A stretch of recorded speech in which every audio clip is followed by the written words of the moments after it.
Volví a casa de mi padre por 3 días. Mi marido me envió mi maleta con una nota. Lárgate y no vuelvas. Sonreí con desdén e hice una cosa. Al día siguiente, él estaba de rodillas, llorando y suplicando mi perdón. Mi nombre es Isabel.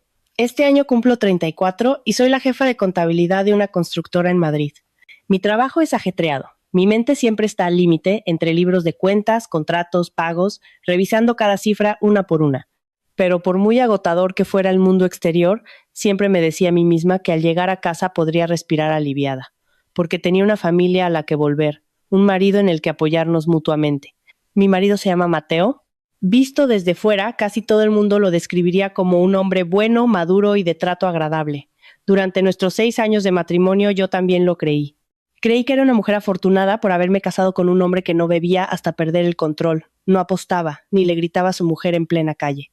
Pero solo los que viven bajo el mismo techo saben que hay matrimonios que no se rompen por una gran pelea, sino que se enfrían gradualmente, hasta que estar uno al lado del otro es como estar junto a un extraño. Desde hace aproximadamente medio año, Mateo había cambiado notablemente. Salía temprano y volvía tarde con frecuencia, el móvil siempre con contraseña, y boca abajo sobre la mesa, como si temiera que alguien lo viera. Un día, al acercarme, cogió el teléfono, se levantó y se fue al balcón a hablar. Cuando le pregunté, solo recibí respuestas cortas. Es trabajo, no imagines cosas, estoy muy cansado. No soy el tipo de mujer que interroga, y mucho menos quería convertirme en una esposa paranoica. Así que, muchas veces, aunque notaba algo extraño, intentaba tragarme mis dudas. Me consolaba pensando que seguramente estaba estresado por el trabajo, que los hombres a esa edad tienen muchas preocupaciones. Como esposa, debía ser un poco más comprensiva, entenderlo un poco más. Seguí cediendo, retrocediendo, hasta aquella mañana. Era una mañana completamente normal. Recuerdo perfectamente que estaba en la cocina, cortando un poco de perejil para espolvorear sobre las tostadas con tomate y jamón de mi marido. Mateo estaba sentado en la mesa, con los ojos pegados al teléfono, masticando casi sin ser consciente de lo que comía. El silencio en casa era tan profundo que se podía oír el tic-tac del reloj de pared. En ese preciso instante, sonó mi teléfono. Era mi primo Pablo. Normalmente rara vez me llamaba directamente tan temprano. Así que, en cuanto vi su nombre en la pantalla, mi corazón dio un vuelco. Apenas me llevé el teléfono a la oreja cuando oí su voz agitada y distorsionada al otro lado. Isabel, el tío Felipe ha tenido un ictus. Lo estamos llevando al hospital. Tienes que venir ya. Date prisa. Sentí como el cuchillo se me caía de la mano y golpeaba la encimera con un chasquido seco.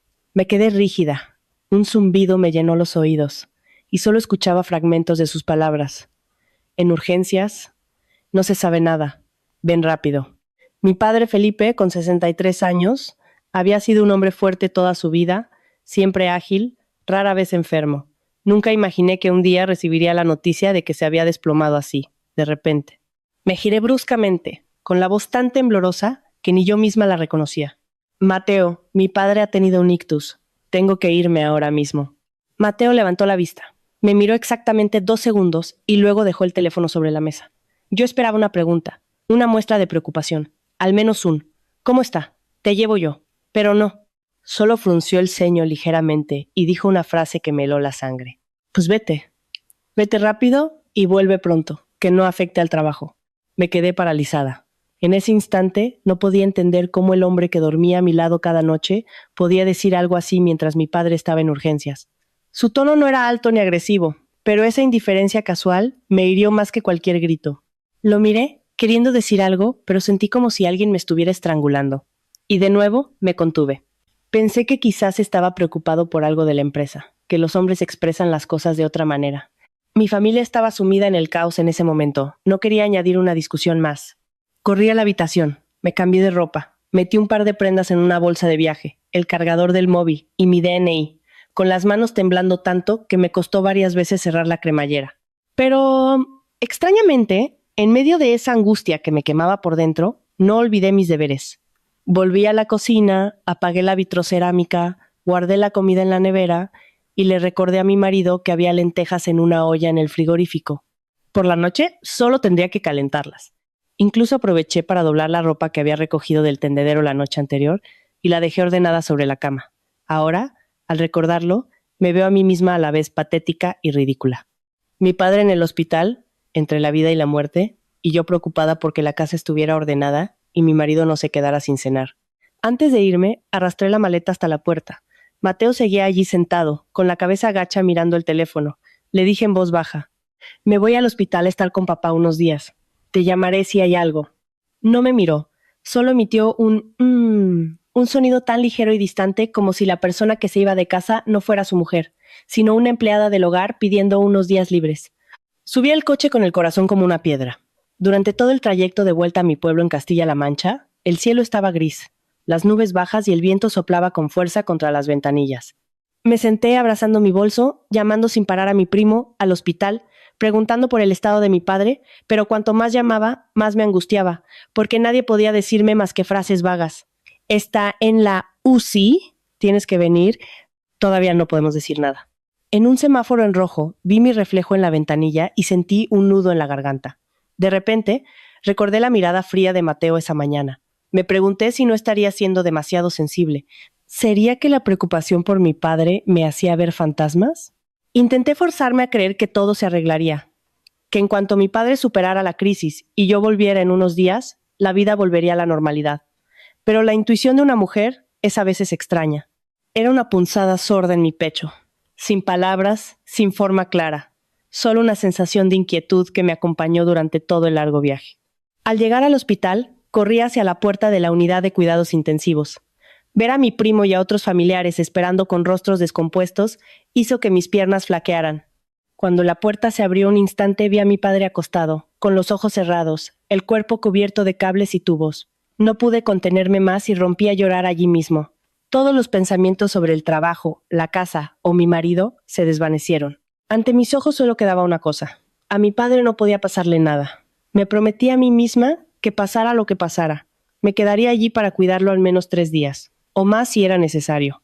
No tenía ni idea de que en esos mismos días en los que yo corría de un lado a otro por el hospital, a mis espaldas, mi matrimonio de 6 años, aparentemente estable, estaba siendo desmantelado fríamente, paso a paso, para empujarme a un shock que jamás en mi vida podría olvidar. Sentada junto a la cama de mi padre, en medio del penetrante olor a desinfectante, me di cuenta de lo impredecible que es la vida. El día anterior, mi padre me había llamado para decirme que fuera a comer el fin de semana. Su voz aún resonaba fuerte y clara, preguntándome si tenía mucho trabajo, si había adelgazado, y ahora, tras una sola llamada, yacía inmóvil en una cama de la UCI, con los ojos cerrados y la piel pálida. Me senté a su lado, sosteniendo su mano venosa con una de las mías, mientras con la otra le ajustaba la manta o miraba fijamente el monitor de constantes vitales, temiendo que si me despistaba un solo segundo, se me escaparía de las manos. Mi madre murió joven. Desde entonces, mi padre fue padre y madre para mí. No era un hombre de palabras dulces, pero vivió toda su vida por su hija. Cuando estudiaba fuera, se desvivía por enviarme paquetes con aceite de oliva de nuestro pueblo y jamón. Cuando me casé, reunió todos sus ahorros para darme una suma de dinero, para que tuvieras algo con lo que empezar con la cabeza alta en tu nueva casa, dijo. Por eso, verlo allí tumbado me partía el corazón.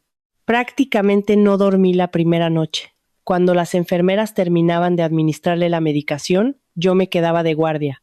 Si pasaba un médico, me levantaba de un salto para preguntar. A veces el cansancio me vencía y apoyaba la cabeza en el borde de la cama durante 10 minutos, pero me despertaba al instante con el más mínimo pitido de una máquina. En medio de ese torbellino de angustia también esperaba una llamada de mi marido. Al fin y al cabo, mi padre era su suegro, un hombre que lo había querido como a un hijo. Pero, extrañamente, durante todo el primer día, Mateo no llamó. Casi al anochecer, la pantalla de mi móvil se iluminó con un mensaje de texto escueto. ¿Cómo está tu padre? Solo 4 palabras, sin una pregunta más, sin un gesto de consuelo. Leí el mensaje sintiendo una mezcla de tristeza y decepción, pero aún así me dije que seguramente estaría ocupado y lo habría escrito deprisa. Le respondí con un mensaje largo, detallando la situación de mi padre, lo que decían los médicos, la medicación. El mensaje fue enviado y mucho después apareció como leído, seguido de un silencio absoluto. Me senté en silencio junto a la ventana del pasillo del hospital. Fuera, el cielo se oscurecía y el viento se colaba por los asientos de metal, helándome. De repente, recordé los primeros días de casados. Mi padre tuvo una simple tos durante unos días, y Mateo tomó la iniciativa de comprarle un jarabe y llevarlo, pasando la tarde preguntándole cómo se encontraba. Mi padre lo apreciaba mucho, siempre decía, ese Mateo es un buen chico. Habla poco, pero tiene buen corazón. Yo también lo creí. Pensé que me había casado con el hombre adecuado. Por eso, la frialdad de Mateo en los últimos meses y su actitud indiferente de esa mañana eran como una espina clavada en mi corazón que no podía arrancar. Al segundo día, el estado de mi padre seguía siendo delicado. Mostraba signos de responder al tratamiento, pero no recuperaba la conciencia del todo. Aproveché un momento en que los médicos terminaron su ronda para salir al pasillo y llamar a Mateo. No quería reprocharle nada, simplemente necesitaba ver su rostro, escuchar una palabra amable en medio de mi angustia. Hice una videollamada. Tras varios tonos, contestó, pero solo apareció una pantalla en negro. Su voz sonó irritada. ¿Estoy en una reunión? ¿Qué pasa? Solo quería contarte cómo está papá. Y que te echo de menos, dije, sintiendo un nudo en la garganta al pronunciar la última frase. Hubo un silencio de 2 segundos al otro lado, y luego Mateo respondió bruscamente, estoy muy ocupado, hablamos por la noche. Pero justo en ese momento, detrás de su voz no se oía el murmullo de papeles, ni la tensión de una reunión. Escuché claramente, aunque muy bajo, el sonido de música de fondo, un ritmo animado. Y luego la risa de una mujer, que aunque fue fugaz, fue suficiente para que me quedara paralizada. ¿De verdad estás en una reunión? Pregunté de inmediato. Mateo se enfadó al instante. Si no me crees, allá tú. No aproveches que estás nerviosa por lo de tu padre para buscarme problemas. Dicho esto, colgó abruptamente. Me quedé de pie en mitad del pasillo, con el teléfono aún en la mano y un zumbido en los oídos. Antes, por muy enfadado que estuviera, Mateo nunca me había hablado con ese tono. La sensación de inquietud del día anterior creció de golpe. Ya no era una vaga intuición, sino que empezaba a tomar la forma de una sospecha afilada que se clavaba en mi mente. Volví a mi asiento, tratando de convencerme de que quizás había oído mal, que podría ser la televisión, que de verdad estaba en un lugar concurrido. Pero cuanto más intentaba excusarlo, más agotada me sentía. Cerca del mediodía, mientras esperaba los resultados de una consulta médica, abrí la aplicación del banco para comprobar cuánto dinero quedaba en la cuenta, ya que una hospitalización larga seguramente implicaría muchos gastos extra. Mi cuenta personal estaba normal, pero al cambiar a la cuenta conjunta que compartíamos, vi que se había realizado una retirada de una cantidad considerablemente grande. Me incorporé de golpe. No eran unos pocos cientos de euros para gastos corrientes, era una suma que haría que cualquier esposa pidiera explicaciones. Llamé a Mateo inmediatamente. Esta vez contestó rápido, pero su voz estaba cargada de fastidio, como si lo estuviera interrumpiendo en algo muy importante. ¿Acabas de sacar una gran cantidad de dinero de la cuenta conjunta? Pregunté, tratando de mantener la calma. ¿Ha surgido algo urgente? Mateo guardó silencio un instante y luego respondió con frialdad. Sí, he sacado dinero nuestro para mis gastos. ¿Por qué tantas preguntas? Me quedé helada. En 6 años de matrimonio, nunca me había hablado así. Durante todos esos años, cualquier gasto importante lo hablábamos. No por pedir permiso, sino por respeto mutuo. Y hoy lo decía con total naturalidad, como si ese dinero lo hubiera ganado él solo y yo no tuviera derecho a preguntar. ¿Qué has dicho? Pregunté con un hilo de voz. Se irritó aún más. Estoy ocupado. Ocúpate de tu padre. Del dinero ya me encargo yo. Y volvió a colgar. Me quedé sentada, mirando la pantalla oscura del móvil con el corazón helado. Esa frase no solo me sorprendió por el dinero, sino porque parecía haber arrancado la última capa de amabilidad que yo todavía me esforzaba por atribuirle en mi mente. Por la tarde, mientras ayudaba a mi padre a incorporarse siguiendo las instrucciones de una enfermera, mi teléfono vibró. Era Lucía, mi mejor amiga desde la universidad. Su mensaje era corto, pero al leerlo sentí un escalofrío recorrer mi espalda. Isa, ¿le pasa algo a Mateo últimamente? Lo he visto varias veces con una chica que no conozco. Al principio pensé que sería una clienta y no dije nada, pero me ha parecido raro. Me quedé mirando esas palabras durante mucho tiempo, tanto que Lucía envió otro mensaje. Si me equivoco, olvídalo, pero creo que deberías estar atenta. Me temblaban las manos. Si solo fuera su actitud fría, aún podría engañarme a mí misma. Si solo fuera una transacción bancaria inusual, podría pensar que estaba resolviendo algún asunto. Pero cuando alguien de fuera ve a tu marido con otra mujer, ya no puedes forzarte a creer que es una coincidencia. Aún así, no me atrevía a creerlo del todo. Me dije que debía mantener la calma, que tenía que verificarlo, porque en ese momento mi padre seguía en el hospital y yo no podía derrumbarme. Al final del segundo día, Estaba agotada física y mentalmente. Al tercer día, afortunadamente, el estado de mi padre comenzó a estabilizarse. El médico dijo que había superado el peligro y que solo necesitaba seguimiento y empezar la rehabilitación poco a poco. Al oír esas palabras, casi lloro de alivio. Por primera vez en 3 días, sentí que podía respirar hondo. Calculé mentalmente que, si esa noche mi padre seguía estable, a la mañana siguiente aprovecharía para volver a casa un momento, a por más ropa y a ver con mis propios ojos qué demonios estaba pasando allí. Esa tarde, sentada junto a su cama, le envié un mensaje muy corto a Mateo. Mañana vuelvo. No le hice reproches ni preguntas, solo esas 2 palabras. Pero el mensaje fue enviado y pasó 1 hora, 2, y toda la tarde, sin respuesta. La pantalla permaneció en un silencio aterrador, y en mi interior comenzó a crecer un mal presentimiento. Supe que mañana, al volver, probablemente tendría que enfrentarme a algo mucho peor de lo que había imaginado. A la mañana siguiente, después de que el médico hiciera su ronda y confirmara que la situación de mi padre estaba lo suficientemente estable como para trasladarlo a una habitación normal para facilitar los cuidados, sentí que un peso se me quitaba de encima. La noche anterior apenas había pegado ojo, temiendo cualquier complicación. Al escuchar al propio médico decir que el peligro inmediato había pasado, sentí que las rodillas me flaqueaban. Y mientras ayudaba a mi padre a beber un poco de agua, le pedí a mi primo que bajara a hacer los trámites para el cambio de habitación, y yo me puse a recoger las pocas cosas que tenía en el sillón plegable junto a la cama. Justo cuando estaba doblando una manta y guardando mis enseres en el bolso, el teléfono vibró. Era un número desconocido. Dudé un momento, pensando que sería del hospital para algún papeleo o alguien del trabajo, así que contesté. Al otro lado, la voz de un chico joven habló rápidamente. ¿La señora Isabel? Le traigo una maleta. El remitente es el señor Mateo. ¿Podría bajar a la entrada del hospital a recogerla? Me quedé paralizada unos segundos. ¿Una maleta? ¿Enviada por Mateo? Un pensamiento fugaz y optimista cruzó mi mente. Quizás al ver que llevaba varios días en el hospital se había dado cuenta de que necesitaba más ropa y me la había enviado. A pesar de la frialdad y el enfado de los últimos días, me obligué a pensar en la opción más amable. Incluso sentí una punzada de amargura, pensando que, tal vez, por fin se había acordado de que era su marido.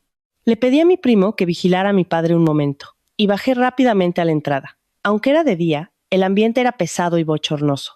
El ir y venir de gente y el sonido de una ambulancia a lo lejos hacían que mi cabeza, ya cansada, zumbara aún más. El repartidor, de pie junto a una vieja motocicleta, vio que me acercaba y me entregó una maleta de color gris oscuro. Era la maleta que siempre usaba para viajes cortos de trabajo. Al verla, mi corazón dio un vuelco. ¿Estás seguro de que no te equivocas? ¿La envía Mateo de verdad? Pregunté, para asegurarme. El chico se rascó la cabeza y me mostró la información del pedido en su móvil. El nombre del remitente era, efectivamente, Mateo, y su número de teléfono también aparecía claramente en la pantalla. ¿No había error posible? Firmé la entrega sintiendo una mezcla de confusión e inquietud. La maleta no pesaba tanto como imaginaba, pero sentí que me hundía el brazo de una forma extraña. No la subí directamente a la habitación. No sé por qué, pero en ese momento una sensación muy mala se apoderó de mí, como si algo helado me recorriera la espalda. Arrastré la maleta hasta un rincón tranquilo del pasillo cerca de las escaleras, un lugar poco transitado. La luz blanca del techo se reflejaba en el suelo de baldosas pulidas, haciendo que la cerradura metálica de la maleta brillara con una frialdad cegadora. Respiré hondo, me agaché y con manos temblorosas abrí la cerradura. En cuanto la tapa se abrió, me quedé petrificada. Dentro no había un par de conjuntos de ropa doblados con esmero para una esposa que cuidaba de su padre en el hospital, sino todas mis pertenencias personales metidas de cualquier manera. Pijamas, camisas, vaqueros, conjuntos de lencería. Incluso la bufanda que guardaba en el cajón estaba arrugada y embutida allí. Un frasco de crema facial se había abierto, manchando una de mis blusas. Un pintalabios rojo rodaba por una esquina, y la caja de analgésicos que tenía en la mesilla de noche había sido arrojada dentro como si fuera basura.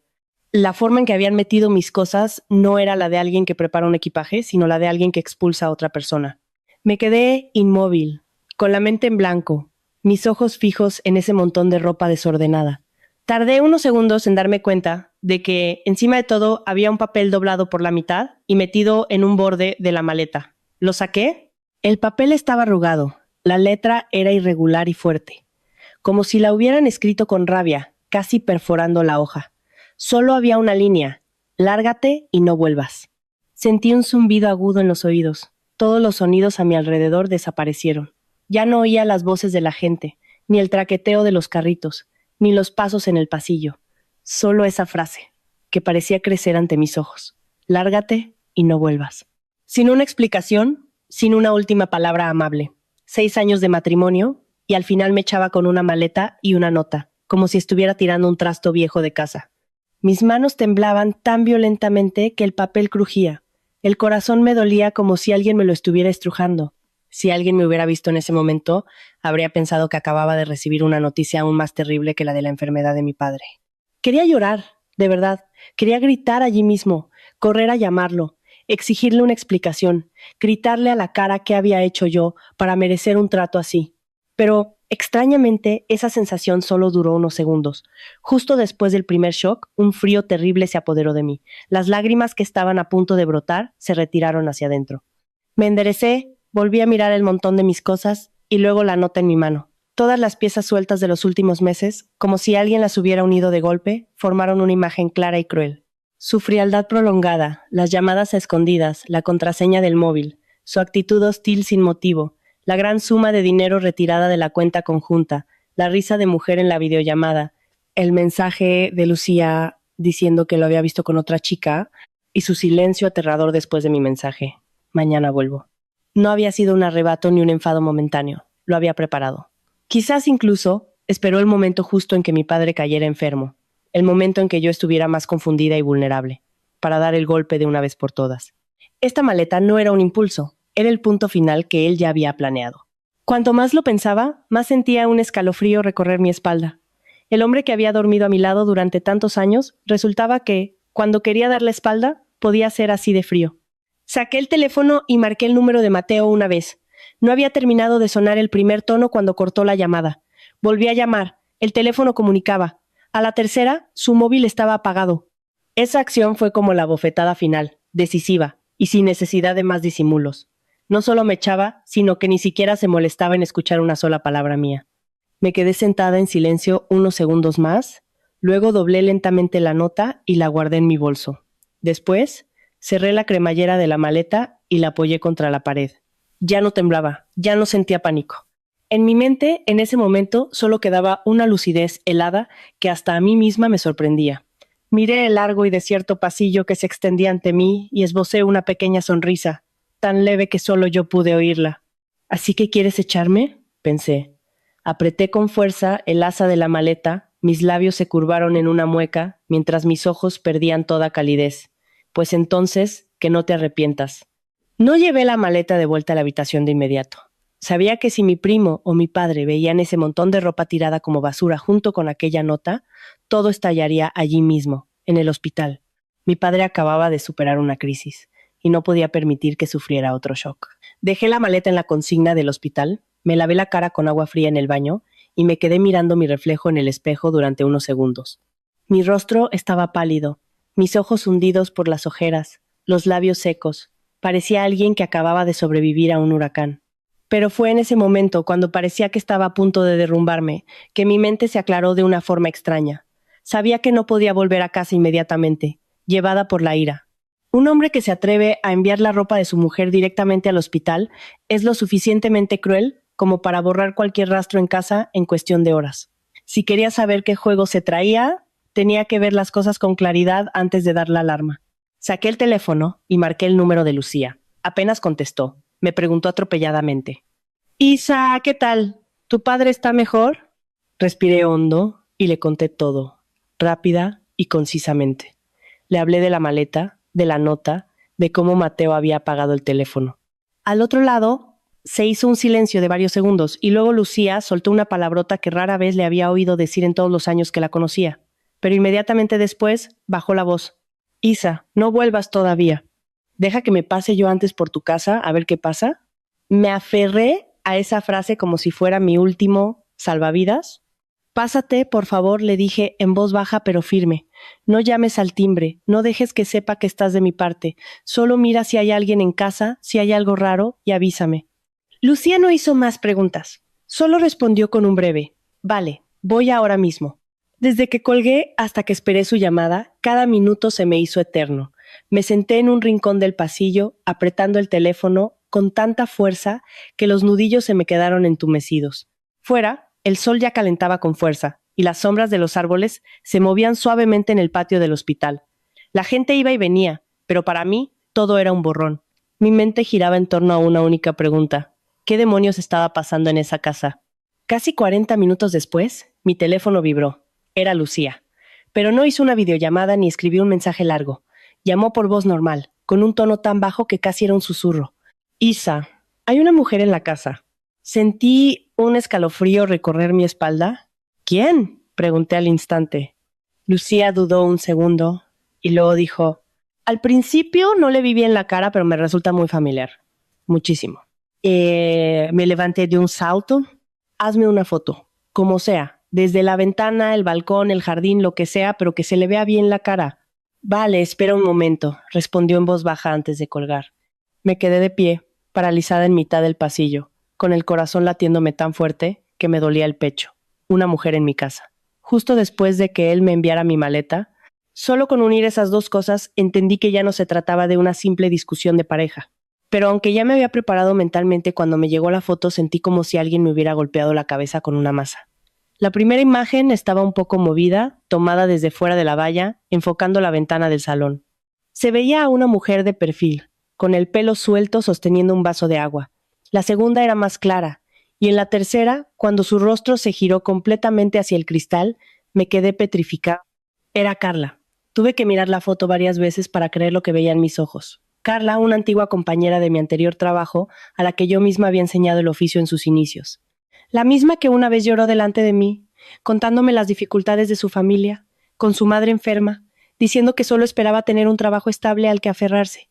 Una vez cometió un error grave con una factura importante, y fui yo quien asumió parte de la responsabilidad para que no la despidieran. Y ahora, la mujer que estaba en mi casa era ella. Aún no me había recuperado del shock cuando Lucía me envió otra foto. Una imagen tan clara que dolía a la vista. Carla llevaba puesto el pijama de seda color crema con detalles de encaje que yo guardaba en mi armario. Lo reconocí al instante, porque me lo había comprado yo misma con una paga extra.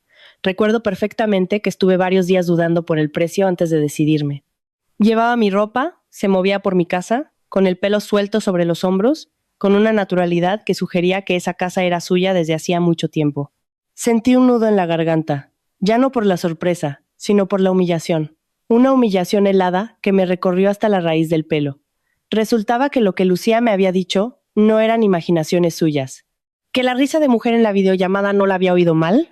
Que mientras yo estaba sentada en el pasillo del hospital, temblando de preocupación por mi padre, en casa, esa mujer se ponía tranquilamente mi pijama, ocupaba mi lugar y vivía en mi vida como si fuera la vencedora.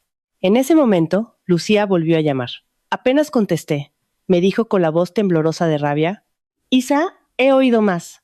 Se la ha presentado a la vecina como su futura esposa. Cerré los ojos. Al otro lado, Lucía continuaba, ahogada por la indignación. La vecina le ha preguntado: oye, ¿y tu mujer de antes? Y él se ha reído como si nada y ha dicho: rompimos hace tiempo.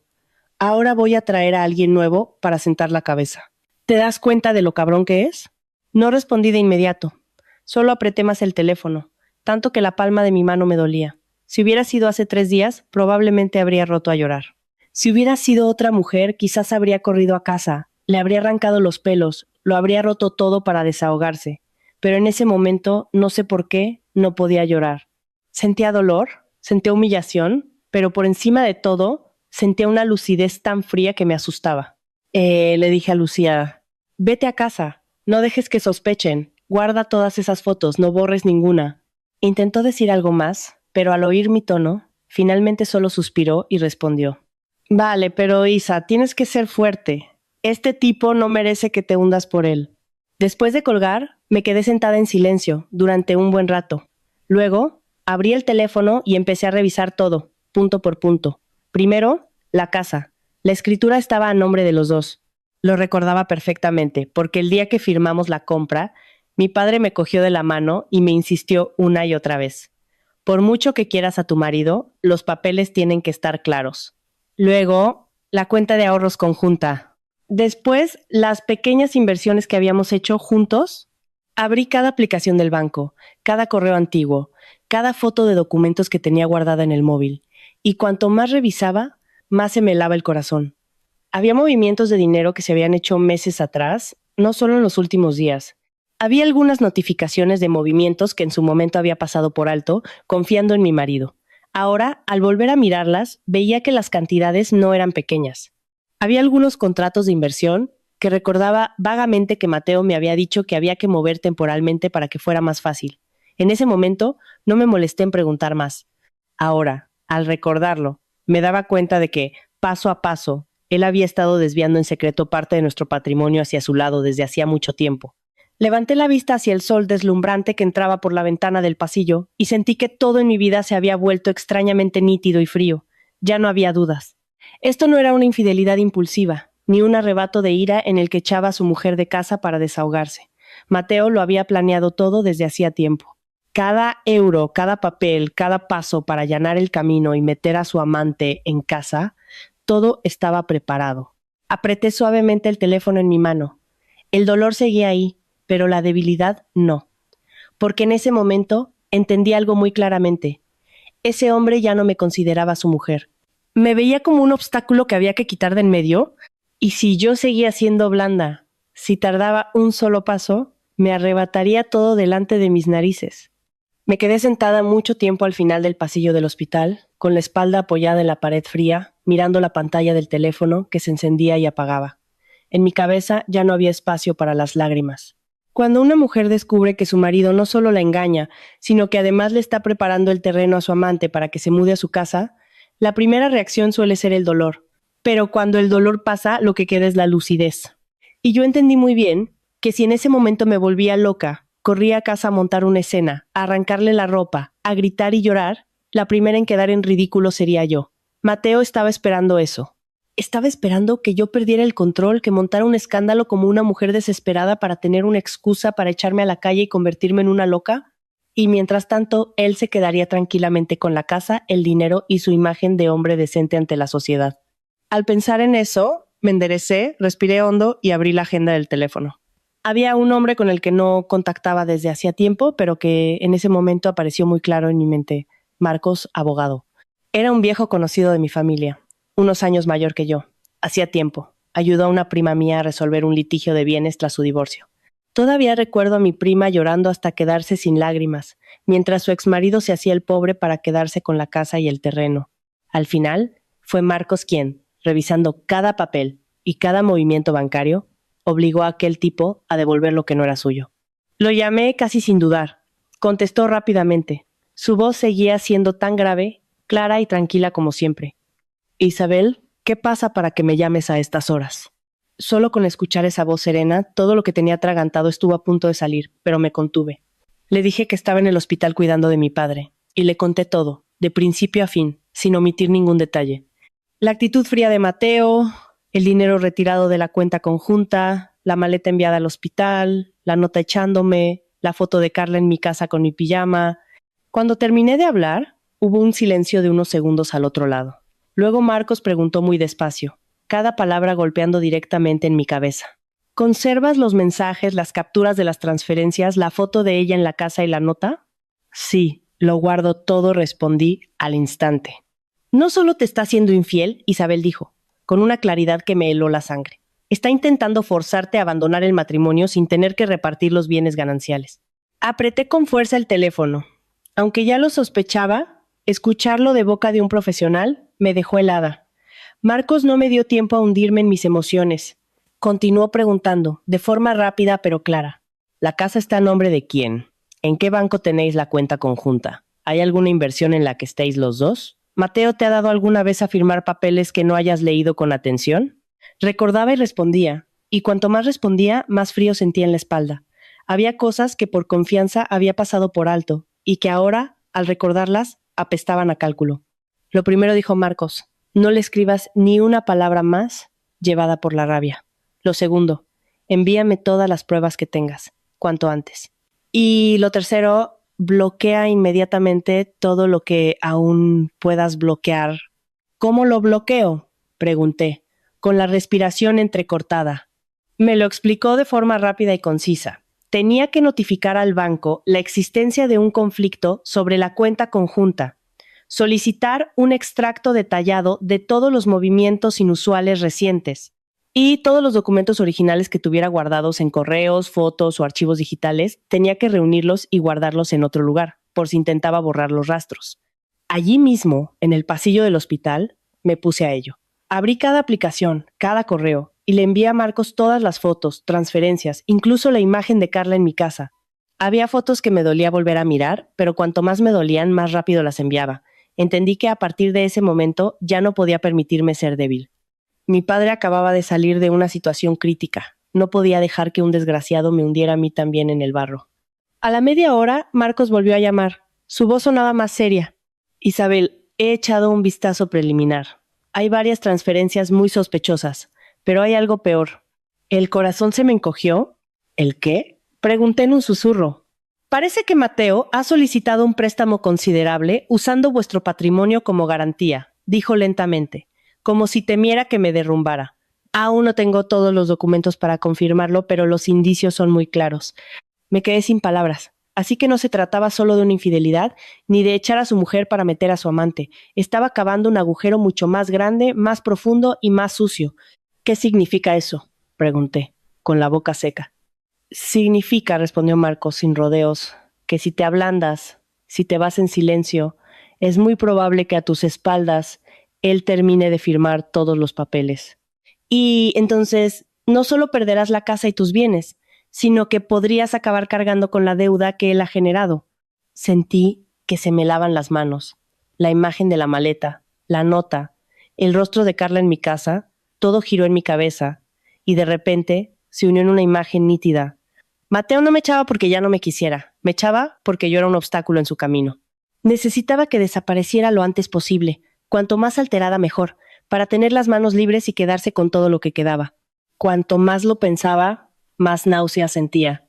6 años de convivencia, y resultaba que a sus ojos yo no era su mujer, sino un hombre que podía firmar papeles, alguien a quien endosarle una deuda, un estorbo que había que quitarse de encima.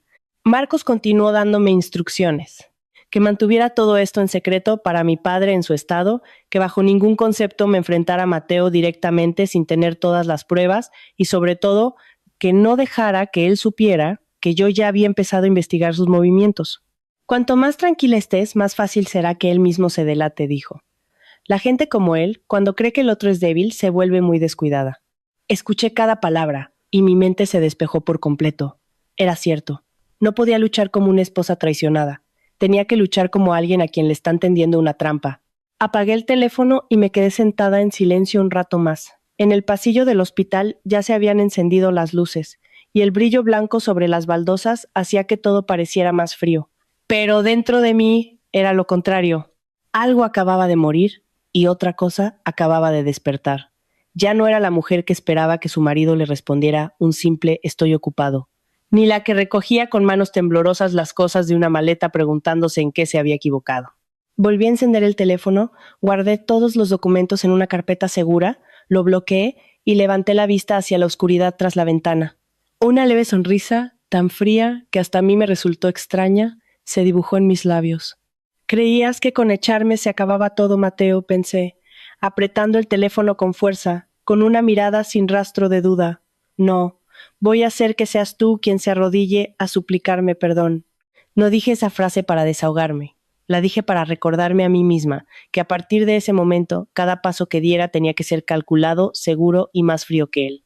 Esa misma noche, después de que mi padre se durmiera, aproveché para salir al pasillo y volver a llamar a Marcos. Le dije que no quería esperar más. La casa era un bien ganancial, y tenía que volver para ver todo con mis propios ojos. Pero también sabía que, si iba sola en ese momento, Mateo sería perfectamente capaz de inventarse que yo había ido a montar un escándalo y darle la vuelta a la tortilla. Marcos, tras escucharme, solo dijo brevemente: «Mañana por la mañana paso a recogerte. Avisaré a la policía local para que estén al tanto de que hay un posible conflicto de propiedad. No te dejes llevar por la ira, recuérdalo. Ahora necesitas pruebas, no una pelea». De acuerdo, respondí antes de colgar. Esa noche seguí sentada junto a la cama de mi padre, pero mi mente ya no estaba en el caos de los días anteriores. El dolor seguía ahí, pero se había retirado a un segundo plano, dejando espacio a una lucidez mucho más afilada. A la mañana siguiente, les pedí a mi primo y a una tía que se turnaran para cuidar de mi padre durante unas horas. Mi padre todavía estaba débil, pero al verme cambiarme de ropa, me preguntó en voz baja: ¿A dónde vas, hija? Me incliné para ajustarle la manta, esforzándome por mantener un tono de voz normal. Voy a casa por más cosas y vuelvo enseguida, papá. Él asintió levemente. Me di la vuelta rápidamente, porque si me quedaba un segundo más, no habría podido ocultar la tormenta que se reflejaba en mis ojos. Marcos llegó puntual. Conducía un coche negro, iba vestido de forma impecable y su rostro era tan sereno que contagiaba cierta calma. De camino, me repitió algunas cosas. Bajo ningún concepto usar la violencia, no decir nada que él pudiera usar en mi contra y no revelar cuántas pruebas tenía ya en mi poder. Sentada a su lado, mirando la carretera familiar que llevaba a mi barrio, sentí que todo me resultaba extrañamente ajeno. Había recorrido ese camino cientos de veces durante años, y sin embargo, esa mañana sentía el corazón tan pesado como si estuviera entrando en un lugar que ya no me pertenecía. En cuanto el coche giró en la esquina de mi calle, vi lo primero. La cerradura de la puerta exterior había sido cambiada. Sentí un vuelco en el corazón y la sangre me subió a la cara. Mateo no solo me había echado con una maleta, sino que se había atrevido a cambiar la cerradura como si yo fuera una extraña, como si esa casa fuera exclusivamente suya. Me quedé parada 2 segundos, mirando la cerradura nueva y reluciente, y luego caminé directamente hacia el timbre y lo pulsé. 1, 2, 3 veces. Dentro hubo un silencio de unos segundos y luego el sonido de unas zapatillas arrastrándose. La puerta se entreabrió y la persona que apareció ante mí fue Carla. Y lo que hizo que apretara los puños hasta hacerme daño no fue solo su cara, sino el pijama de seda color crema que llevaba puesto, el mismo que yo me había comprado con la paga extra. La tela fina, el ribete de encaje en el cuello, hasta el pequeño lazo en la cintura. Lo reconocí sin lugar a dudas. Carla se apoyó en el marco de la puerta, me recorrió con la mirada de arriba abajo y sonrió con suficiencia. Esa sonrisa ya no tenía nada de la timidez y vulnerabilidad que recordaba. Era arrogante, desafiante y repugnante. «Vaya, ¿todavía te atreves a volver?», dijo, alargando las palabras como si quisiera clavármelas en los oídos. Pensé que ya habías entendido la indirecta. Antes, quizás le habría dado una bofetada, pero en ese momento, no sé por qué, me sentí extrañamente tranquila. La miré fijamente a los ojos, sin parpadear, y pronuncié cada palabra con una voz fría como el hielo. «Esta es mi casa. Tú solo eres del tipo que entra por la puerta de atrás. No te quedes bloqueando la principal». El rostro de Carla se ensombreció al instante. Antes de que pudiera replicar, se oyeron unos pasos firmes desde dentro. Apareció Mateo. Llevaba pantalones de estar por casa, una camiseta gris y el pelo un poco revuelto, como si acabara de levantarse. Pero lo que más me asqueó no fue su aspecto, sino su mirada. Ya no había rastro de falsa amabilidad. Me miró con un desprecio descarado, con los labios curvados en una media sonrisa de desdén, y soltó: «Ya te lo dije. Lárgate de una vez. ¿A qué demonios vuelves?». Antes de que yo pudiera responder, Marcos se adelantó y se puso a mi altura. Abrió su maletín, sacó una fotocopia de la escritura de la casa y dijo, con voz clara y firme: «Señor Mateo, esta vivienda es un bien ganancial legalmente perteneciente a usted y a su esposa. El hecho de que usted haya cambiado la cerradura unilateralmente e impida el acceso a la copropietaria constituye una vulneración de su derecho de uso. Ya hemos informado a la policía local sobre un posible conflicto, así que le ruego que nos permita entrar». Al oír la palabra policía, los ojos de Mateo parpadearon rápidamente. Fue solo un instante, pero vi claramente cómo se quedaba paralizado. Carla, por su parte, se giró hacia él, con la voz empezando a subir de tono por el nerviosismo. «Pero si me dijiste que ella ya no podía hacer nada, ¿por qué trae un abogado?». Apenas soltó la frase, pareció darse cuenta de su error y se mordió el labio, callándose. Pero ya era tarde. Solo esa reacción de pánico fue suficiente para que yo entendiera que ambos habían pensado que yo me iría con el rabo entre las piernas. Mateo se quedó quieto unos segundos y luego, a regañadientes, se apartó. Entré en la casa. Al poner el primer pie en el suelo del salón, sentí una punzada de dolor, no por debilidad, sino por lo que veía en mis ojos. La foto de nuestra boda había sido descolgada de la pared. En su lugar había un jarrón con lirios blancos recién puestos. Debajo de la mesa había varios objetos de mujer que no eran míos. Unas zapatillas de casa rosas, un neceser de maquillaje, una pinza para el pelo con perlas tirada en el sofá. Todo estaba colocado no solo para ser usado, sino para marcar territorio, para restregarme por la cara que mi lugar en esa casa ya había sido ocupado por otra. Me quedé quieta, observándolo todo. Quizás Mateo esperaba que me volviera loca. Quizás Carla también esperaba una escena de celos para poder hacerse la víctima. Pero no les di lo que querían. Simplemente saqué mi teléfono, activé la cámara y grabé lentamente un video panorámico. La entrada, el salón, el jarrón, las zapatillas, la mesa, el hueco donde había estado nuestra foto. Nadie se atrevió a detenerme. El silencio era tan denso que se podía oír la respiración de cada uno. Cuando terminé, bajé el teléfono, miré fijamente a Mateo y dije, en un tono muy suave, tan suave que si no estuviéramos en medio de esa habitación, cualquiera pensaría que estaba charlando en un café. Perfecto. Cuanto más lo ensucies todo, más difícil te será levantar cabeza en el juzgado. Vi claramente cómo cambiaba la expresión de Mateo. En un parpadeo, la arrogancia de su rostro se desvaneció, reemplazada por un destello de inquietud que intentó ocultar rápidamente. Y yo, por primera vez en muchos días, supe con certeza una cosa. En este juego ya no era yo la que estaba siendo expulsada. Había vuelto, y esta vez había vuelto para recuperarlo todo. Mis palabras dejaron un silencio tenso en el salón. Mateo no respondió de inmediato, pero su mandíbula apretada y sus ojos entrecerrados por el fastidio me indicaron que había empezado a sentirse inseguro. Carla, por su parte, intentaba mantener una expresión fría, pero sus manos, apoyadas en el brazo del sofá, estaban tan apretadas que sus nudillos se habían vuelto blancos. Dejé de mirarlos. Con mi bolso en la mano, me dirigí directamente a nuestro dormitorio. En cuanto abrí la puerta, supe que algo no estaba bien. La habitación era la misma, la cama, el armario, pero la sensación de familiaridad había desaparecido por completo. Un cajón del tocador estaba mal cerrado, una puerta del armario entreabierta, y lo que me heló la sangre fue ver la puerta de la caja fuerte, empotrada en el armario, ligeramente abierta. Me acerqué rápidamente y la abrí del todo. Dentro estaba vacía. Varias carpetas importantes que guardaba en una funda de plástico azul ya no estaban. En particular, faltaba el dossier con los documentos relacionados con el dinero que mis padres me habían dado a mí personalmente antes de la boda. El dinero que mi padre había reunido con tanto esfuerzo, repitiéndome una y otra vez que era mi colchón, por si la vida de casada se torcía. Recordaba perfectamente haber guardado esos papeles en el fondo, envueltos cuidadosamente, y ahora habían desaparecido. Me giré bruscamente. Mateo seguía en el salón, y Carla estaba sentada de lado en el sofá, fingiendo tranquilidad. ¿Dónde están los papeles?, pregunté sin rodeos. Mateo se encogió de hombros con una expresión de falsa ignorancia que daban ganas de abofetearle. A saber qué escondías por ahí. Me reí, pero fue una risa tan fría que hasta a mí me sorprendió. Si no hubiera visto la caja fuerte abierta con mis propios ojos, probablemente habría seguido fingiendo hasta el final. Marcos entró en el dormitorio conmigo. Echó un rápido vistazo y me preguntó si tenía copias digitales o fotos de los documentos importantes. Asentí e inmediatamente abrí mi teléfono para revisar el correo, la galería de fotos y la aplicación del banco, como un acto reflejo. Fue en ese preciso instante cuando una notificación de alerta apareció en mi pantalla. Eran solo unas pocas líneas, pero cada palabra fue como un martillazo en mi cabeza. Se ha activado una nueva solicitud de préstamo hipotecario. El bien utilizado como garantía es la vivienda compartida por ambos cónyuges. Me quedé paralizada. Por un breve segundo, pensé que había leído mal, pero no. Al mismo tiempo, recibí un correo del banco confirmando la recepción de la solicitud de préstamo y la garantía del inmueble. Sentí un escalofrío recorrer todo mi cuerpo.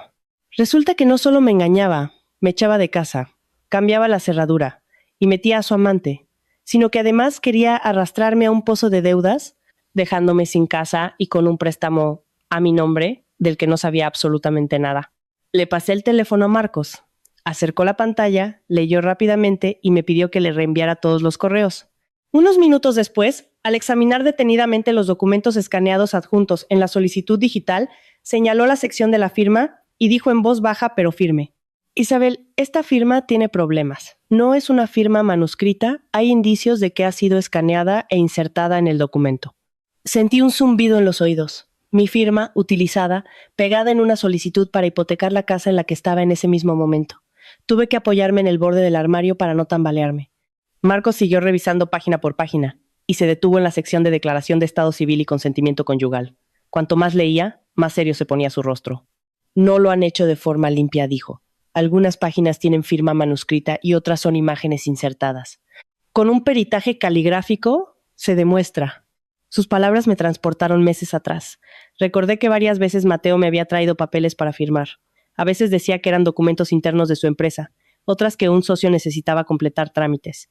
Un día, acababa de volver del hospital, con un dolor de cabeza terrible por haber estado cuidando de mi padre todo el día. Me puso un bolígrafo en la mano y me urgió: firma rápido, que tengo que enviarlo por correo. En ese momento, cansada y confiando ciegamente en él, apenas leí unas líneas y firmé. Ahora, al recordarlo, cada uno de esos momentos era como una aguja clavándose en mi cerebro. Había elegido los momentos en que yo estaba más distraída y vulnerable para tejer, paso a paso, esta trampa. Marcos llegó a la sección de información del beneficiario del préstamo. Me acerqué. Mi corazón se encogió una vez más. El mayor beneficiario del préstamo no era una empresa desconocida, sino una sociedad de nueva creación. Y en la lista de socios figuraba el nombre de Carla. No como única titular, pero lo suficientemente claro como para ver que ella no era solo la amante que se acostaba con mi marido. Era una pieza clave en el plan para robarme la casa, el dinero y dejarme en la calle, sin nada y con una deuda encima. Me di la vuelta y salí al salón. Carla seguía sentada allí, pero su rostro ya no tenía la expresión arrogante de antes. Al oír las palabras solicitud de préstamo, hipoteca, firma, su cara palideció visiblemente. Sus ojos parpadeaban sin cesar, sus labios se secaron y sus manos, apoyadas en las rodillas, se crisparon inconscientemente. Solo esa reacción fue suficiente para confirmármelo todo. Ella lo sabía. Estaba implicada. No era una mujer ingenua engañada en una relación turbia, sino una cómplice activa que caminaba junto a él por este camino sucio. Salí y me planté frente a ellos dos. Mi voz no era alta, pero cada palabra cayó como una piedra. Vosotros dos no estáis teniendo una simple aventura, estáis conspirando para estafarme. Carla intentó replicar, pero antes de que pudiera hablar, Mateo se enfureció. Golpeó la mesa con la mano, haciendo un ruido sordo. Las venas de su cuello se hincharon y sus ojos se inyectaron en sangre, tocado en su punto débil. ¿Y qué? Rugió. ¿Qué vas a conseguir? ¿Crees que por volver a esta casa has ganado? Para mí, hace mucho que solo eres una máquina de hacer dinero. Esa frase fue como una puñalada directa en el pecho. Creía que ya era lo suficientemente fría, que estaba preparada, pero al escucharlo de la boca del hombre que una vez me llamó esposa, mi corazón se retorció de un dolor que me dejó sin aliento. 6 años juntos, 6 años en los que yo me había preocupado, había contribuido con dinero, esfuerzo, confianza, cuidando de nuestro hogar. Y al final, a sus ojos, yo solo era una máquina de hacer dinero, un hombre para firmar papeles, alguien a quien usar como escudo para sus deudas. Pero fue en ese preciso instante cuando el último resquicio de afecto que quedaba en mí murió por completo. Miré fijamente a Mateo, sin llorar, sin gritar, sin temblar. Solo lo miré con la misma mirada que se le dedica a alguien que ha enterrado con sus propias manos todo lo bueno que una vez hubo entre dos personas. Y luego dije muy despacio, muy claro: acabas de cavar tu propia tumba, Mateo. Esta vez fue él quien se quedó en silencio. Y supe que, a partir de ese momento, todo había cambiado de rumbo. Ya no era un asunto de un marido infiel, era un desenmascaramiento total. Y él acababa de arrancarse la última máscara delante de mí. Justo cuando terminé de hablar, Mateo aún no había replicado cuando Marcos me miró. Su mirada fue suficiente para que yo entendiera una cosa. Si quería acorralarlo, no podía quedarme aquí discutiendo con estos dos sinvergüenzas entre 4 paredes. Alguien como Mateo podía tener la cara dura delante de su mujer y su amante, pero no estaba tan seguro de que pudiera soportar ser desenmascarado frente a sus familiares y los mayores de ambas familias. Lo miré fijamente y le dije: si tan seguro estás de que tienes razón, entonces esta noche llama a nuestras familias para que vengan aquí y lo aclaremos todo de una vez. Mateo se sobresaltó ligeramente. No esperaba que yo moviera ficha tan rápido. Carla también se giró para mirarlo, con un atisbo de pánico en los ojos. Pero, pasados unos segundos, Mateo volvió a envalentonarse y sonrió con desdén. Perfecto, a ver si te atreves tú. Asentí. Ya no tenía nada que temer. Dicho esto, llamé personalmente a mi tío, le pedí que viniera a mi casa por la noche y avisé a mi tía y a mi primo de que había un asunto que requería la presencia de la familia como testigos. No entré en detalles, solo dije que mi matrimonio atravesaba una crisis muy grave. Por la tarde apareció también mi suegra, Pilar. Nada más entrar, me lanzó una mirada mordaz, con los labios apretados como si estuviera a punto de insultarme. Y no me decepcionó. Sin siquiera sentarse, me señaló con el dedo, con una voz agria como el vinagre. ¿Qué haces tú aquí otra vez? Si tu marido no te quiere, es inútil que te aferres. Una mujer que deja que su marido se canse de ella hasta el punto de echarla de casa, debería mirarse un poco a sí misma. Meses atrás probablemente habría aguantado esa humillación para mantener la paz, pero ahora ya no estaba dispuesta a ceder. La miré directamente y le respondí sin rodeos, sin bajar la cabeza. Su hijo no me deja por falta de amor. Me deja porque quiere quedarse con la casa, el dinero y endosarme a mí sus deudas. Mis palabras cayeron como un jarro de agua fría en el salón. El ambiente se congeló. Mi tío, que acababa de sentarse, se quedó paralizado. Mi tía me miró atónita y luego se giró hacia Mateo. Pero él reaccionó rápidamente y me interrumpió, con un tono de falsa víctima que daba náuseas. No la escuchéis. Siempre ve las cosas a su manera. Me ha tenido abandonado. Solo le importaba su trabajo y su familia. He aguantado mucho, y ahora que no puedo más, me echa toda la culpa a mí. Incluso fingió un suspiro, moviendo la cabeza como un hombre verdaderamente desdichado. Una esposa que no cuida de su hogar y que además no puede darme hijos. ¿Cómo se supone que voy a vivir? Al oír eso, se me helaron las manos. Sabía que era un canalla, pero no imaginaba que pudiera ser tan rastrero como para sacar el tema de los hijos para rematarme delante de todos. Mi padre aún estaba en el hospital, y nuestra dificultad para concebir era un dolor que yo había mantenido en privado, y él lo sacaba a relucir como una excusa para blanquear su imagen. Mi tía, indignada, estaba a punto de hablar, pero Carla se le adelantó. Se acurrucó junto a Mateo, con una voz suave y falsamente compasiva que resultaba repulsiva.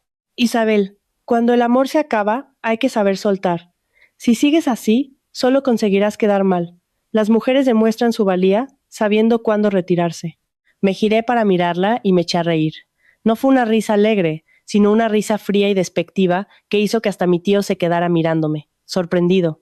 Saqué mi teléfono y abrí la carpeta que había preparado. Creo que hoy es mejor hablar con pruebas que con palabras.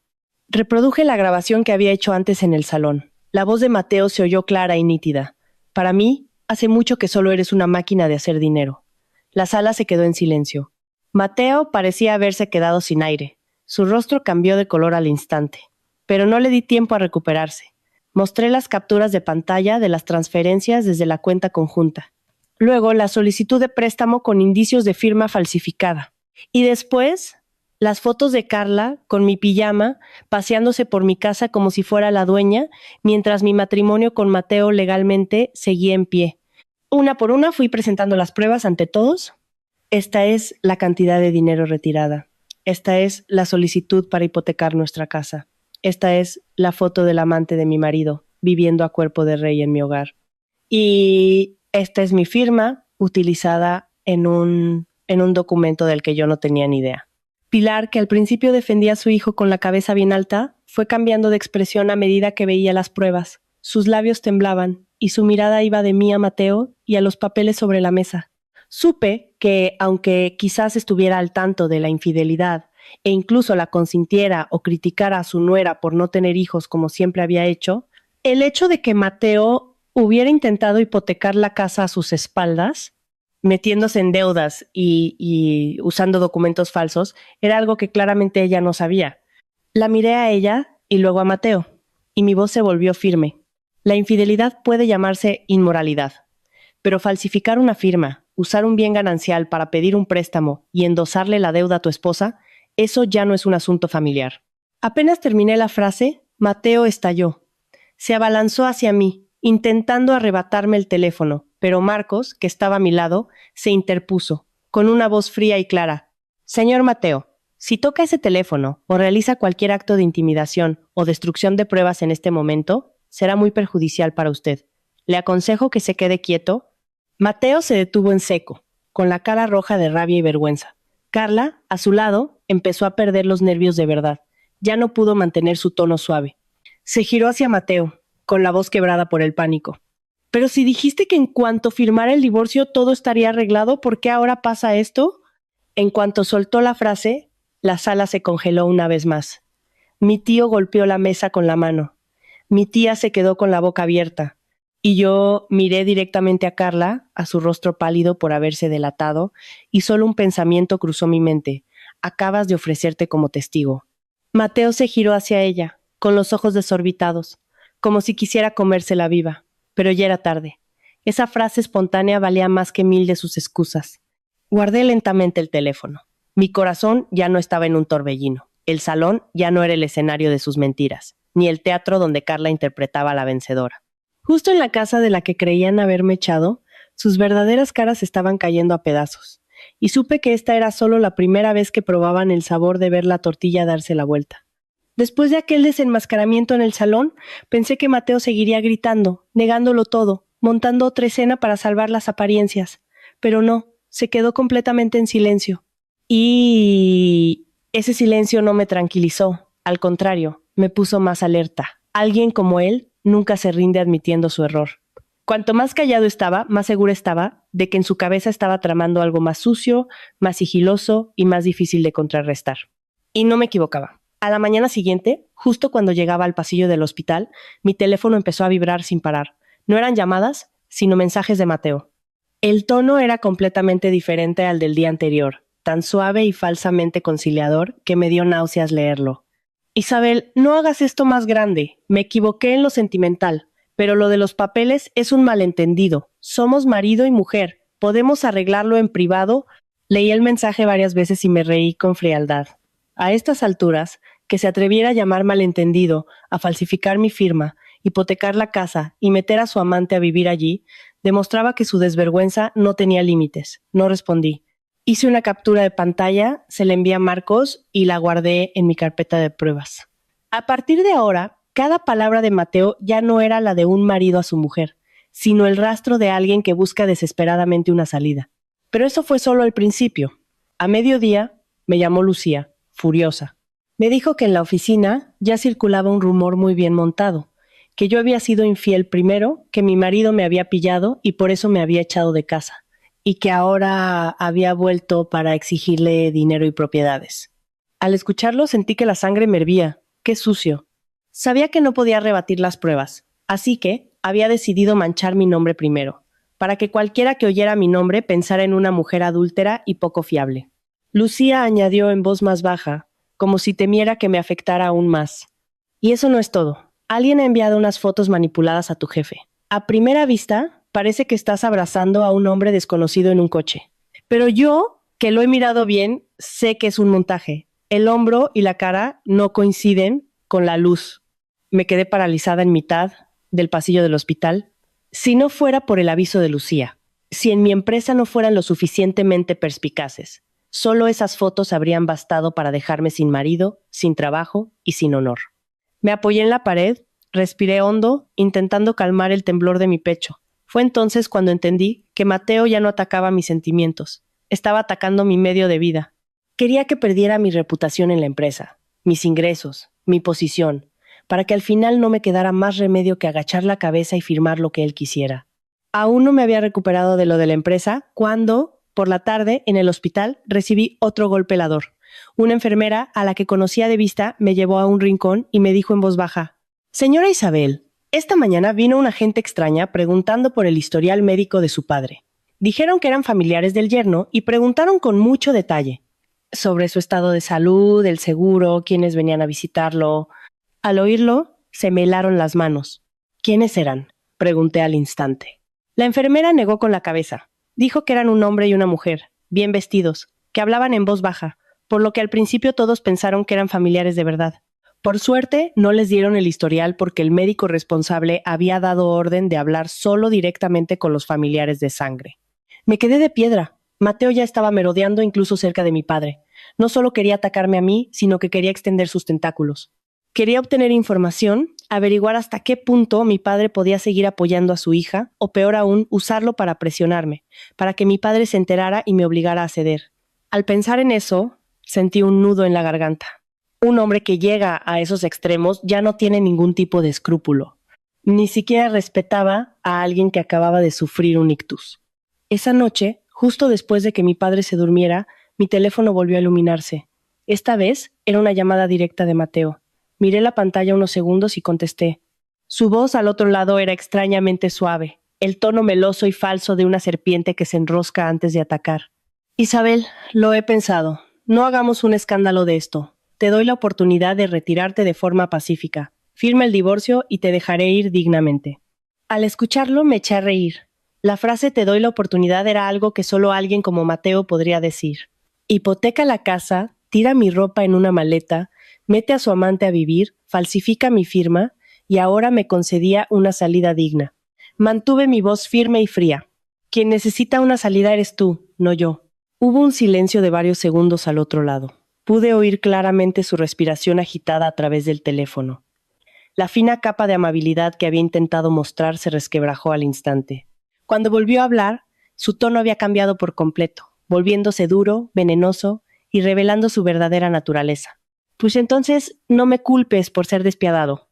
No respondí. Colgué. El pitido insistente en el teléfono hizo que el silencioso pasillo del hospital pareciera aún más frío. Me senté en un banco, con las manos sobre las rodillas, mirando la oscuridad tras la ventana. Lo que sentía ya no era simple rabia. Era la certeza de que se avecinaba una tormenta aún mayor. Y esta vez Mateo ya no fingiría, ya no mantendría las apariencias. Estaba acorralado, y un hombre como él, cuando está a punto de caer, se revuelve con más saña y suciedad. Apreté el teléfono en mi mano y abrí lentamente la carpeta de pruebas para revisarlo todo. Una vez más. Mensajes, fotos, grabaciones, transferencias, documentos, todo tenía que estar intacto, completo. Porque sabía muy bien que después de esa llamada ya no me enfrentaría a un marido que intentaba justificarse. Me enfrentaría a un hombre desesperado, a punto de lanzar su ataque más fuerte. Y también sabía que si yo dudaba, aunque fuera un solo paso, él estaría dispuesto a pisotear mi honor y mi futuro para salvarse. La llamada de Mateo no me quitó el sueño, pero me mantuvo despierta toda la noche, en un estado de alerta helada. Sabía que estaba desesperado, y cuando alguien como él se desespera, no se detiene ante nada. Y así fue. A la mañana siguiente, al salir a comprar el desayuno para mi padre, sonó mi teléfono. No era Mateo, sino una empleada del banco. Con voz muy profesional, me preguntó si podía confirmar una cita para finalizar el último paso de la solicitud de un préstamo hipotecario esa misma mañana. Me quedé paralizada en mitad del pasillo. ¿Qué solicitud?, pregunté.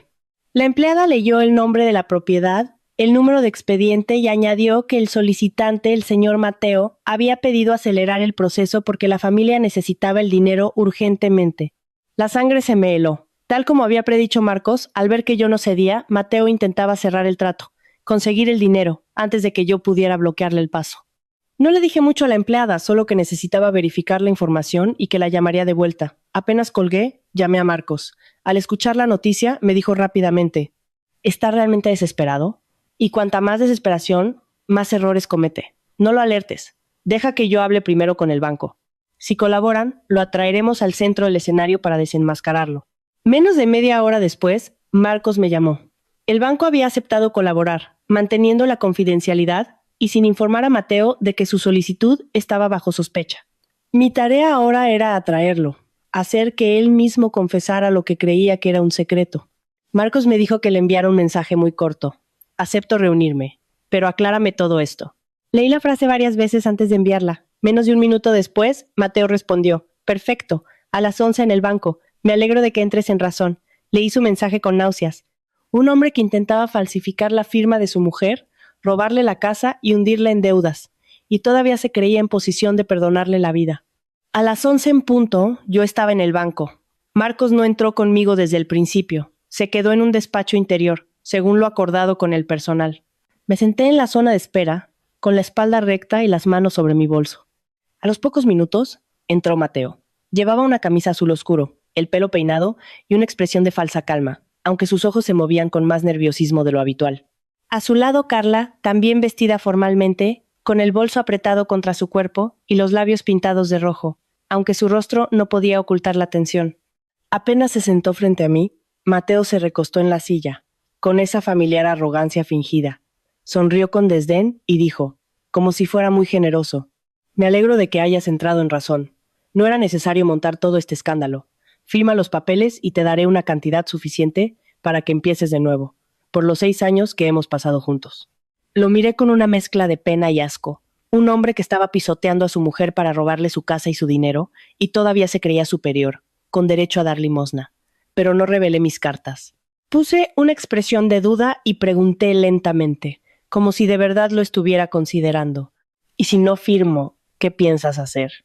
A Mateo le sorprendió la pregunta. Sonrió de lado, miró rápidamente a Carla y luego se volvió hacia mí, bajando la voz con un aire de suficiencia. Aunque no firmes, puedo conseguir el dinero igualmente. Tu firma ya la tengo. No te creas tan importante. Apenas terminó la frase, mi corazón dio un vuelco y luego se calmó por completo. Sabía que el pez había picado. En ese momento, la puerta del despacho interior se abrió. Marcos salió, acompañado de una empleada del banco y un hombre mayor, probablemente el director de crédito. La expresión de Mateo cambió al instante. La arrogancia de su rostro se desvaneció, dejando solo un pánico que no pudo ocultar. Carla se puso pálida, apretando el asa de su bolso con manos temblorosas. El director de crédito se acercó a la mesa y dijo con voz firme y clara: «Señor Mateo, le informamos que la solicitud de hipoteca sobre la propiedad conjunta de usted y su esposa queda temporalmente retenida para su investigación debido a indicios de falsificación de firma y declaración fraudulenta sobre el estado civil y la titularidad de los bienes. Durante la investigación, toda operación de desembolso queda suspendida». Mateo se levantó de un salto, con la voz alterada. «¿Pero qué forma de trabajar es esta? Si toda la documentación está en regla». Marcos se adelantó medio paso y respondió con calma: «En regla no significa legal. Acabamos de registrar su propia admisión de que ha utilizado una firma preexistente de su esposa en la solicitud». Mateo se giró hacia mí, con los ojos echando chispas, como si quisiera comerme viva, pero esta vez ya no tenía escapatoria. Incliné ligeramente la cabeza y le dije, con una voz suave pero afilada como un cuchillo: «Cuando me enviaste la maleta, estabas muy satisfecho, ¿verdad? ¿Por qué tienes la cara tan pálida ahora?». Mateo abrió la boca para insultarme, pero antes de que pudiera hablar, la empleada del banco sacó otra carpeta. Con el mismo tono monótono, cada palabra fue como un clavo. Además, durante el proceso de verificación, hemos detectado que el número de teléfono utilizado para recibir las confirmaciones de la solicitud no pertenece a la señora Isabel. Dicho número está registrado a nombre de otra persona. Hizo una pausa y miró directamente a Carla. De la señorita Carla. Me giré. Carla había perdido todo el color. Balbuceó: «No, debe ser un error». Pero antes de que pudiera terminar la frase, Mateo, enloquecido por el pánico, golpeó la mesa y le gritó directamente a la cara, en medio de todo el banco: «Te dije que no usaras tu número. Se puede ser más inútil». Esa frase dejó a todo el mundo en silencio. Carla lo miró con los ojos desorbitados, los labios temblando, y yo no necesité oír más. Con esa sola frase, ambos se habían hundido juntos en el fango. Me levanté lentamente y me ajusté el bolso. Delante de mí, Mateo y Carla empezaron a atacarse. Uno culpaba al otro, el otro le devolvía el insulto con la mirada perdida. Toda la confianza, los cálculos, los juegos sucios de los últimos días se desmoronaron, revelando su verdadera cara, patética, cobarde y desesperada. No dije ni una palabra más. Los miré una última vez y me di la vuelta para salir del banco. Y justo cuando mi mano tocó el frío cristal de la puerta, supe una cosa con certeza. A partir de ese momento, mi verdadero contraataque no había hecho más que empezar. Apenas salí del banco, mi teléfono empezó a vibrar sin parar. No era Mateo, ni Marcos, sino Lucía. Su voz al otro lado era tan atropellada que no me dio tiempo ni a saludar. «Isabel, a la oficina ya. Esto es un caos. Están diciendo que fuiste tú la infiel, que tu marido te echó de casa y que te escapaste con su dinero y sus bienes». Me quedé paralizada en la entrada del banco. El viento soplaba con fuerza, pero mi interior estaba más frío. Era Mateo. Después del fracaso en el banco, había pasado inmediatamente a atacar por otro frente. Y esta vez había elegido mi honor y mi trabajo, lo único que él creía que podría doblegarme rápidamente. Antes de que pudiera responder, Lucía continuó, bajando la voz, pero con una rabia contenida: «Recursos Humanos acaba de llamarte para una reunión. Alguien ha enviado un correo anónimo con las fotos manipuladas y una carta de denuncia larguísima diciendo que no tienes la integridad moral para ser jefa de contabilidad. Lo he leído por encima y me han dado ganas de abofetear a quien lo ha escrito». Cerré los ojos un segundo y los abrí de inmediato. No podía dudar, no podía tardar. «¿Están los directores en la oficina?», pregunté brevemente. «Sí», respondió Lucía, «pero todos están esperando tu explicación». Llamé a Marcos. Al escuchar la noticia, me dijo de forma concisa: «No te escondas. Cuanto más lo evites, más parecerá que tienes algo que ocultar. Ve a la oficina ahora mismo. Cuando llegues, pide una reunión abierta con testigos. No te reúnas a solas en un despacho cerrado». Asentí, aunque sabía que no podía verme, y me dirigí directamente a la empresa. Durante el trayecto, ya no sentía el dolor de los primeros días. Lo que sentía era un frío lúcido y aterrador. Mateo estaba jugando a la desesperada, y eso lo haría cometer más errores. Al llegar a la entrada de la oficina, noté varias miradas extrañas dirigidas hacia mí. Algunos me miraban de reojo y se daban la vuelta. Otros se agrupaban en corrillos para susurrar. Solo con verlos, supe que el rumor se había extendido por todas partes. No aceleré el paso ni bajé la cabeza. Crucé el vestíbulo con la espalda recta, los hombros erguidos y la mirada firme. A veces, con solo mostrar un atisbo de duda, los demás asumen que los rumores son ciertos, y no iba a darles ese poder. Al llegar a mi planta, la jefa de recursos humanos ya me esperaba en la puerta, con una expresión a medio camino entre la compasión y la cautela. Me invitó a entrar en una pequeña sala de reuniones, donde ya esperaban 2 miembros de la dirección. Sobre la mesa, había copias impresas de los correos anónimos y varias de las fotos manipuladas. A simple vista, era fácil malinterpretar que estaba muy cerca de un hombre desconocido en un coche. Debajo, una denuncia de casi 2 páginas, con un lenguaje venenoso, me acusaba de llevar una vida disoluta, de engañar a mi marido, malversar sus bienes y luego culparlo para sacar provecho. Si no fuera yo la víctima, hasta yo misma me habría sorprendido de la desfachatez del autor. El director general me miró, con un tono serio, pero no acusador.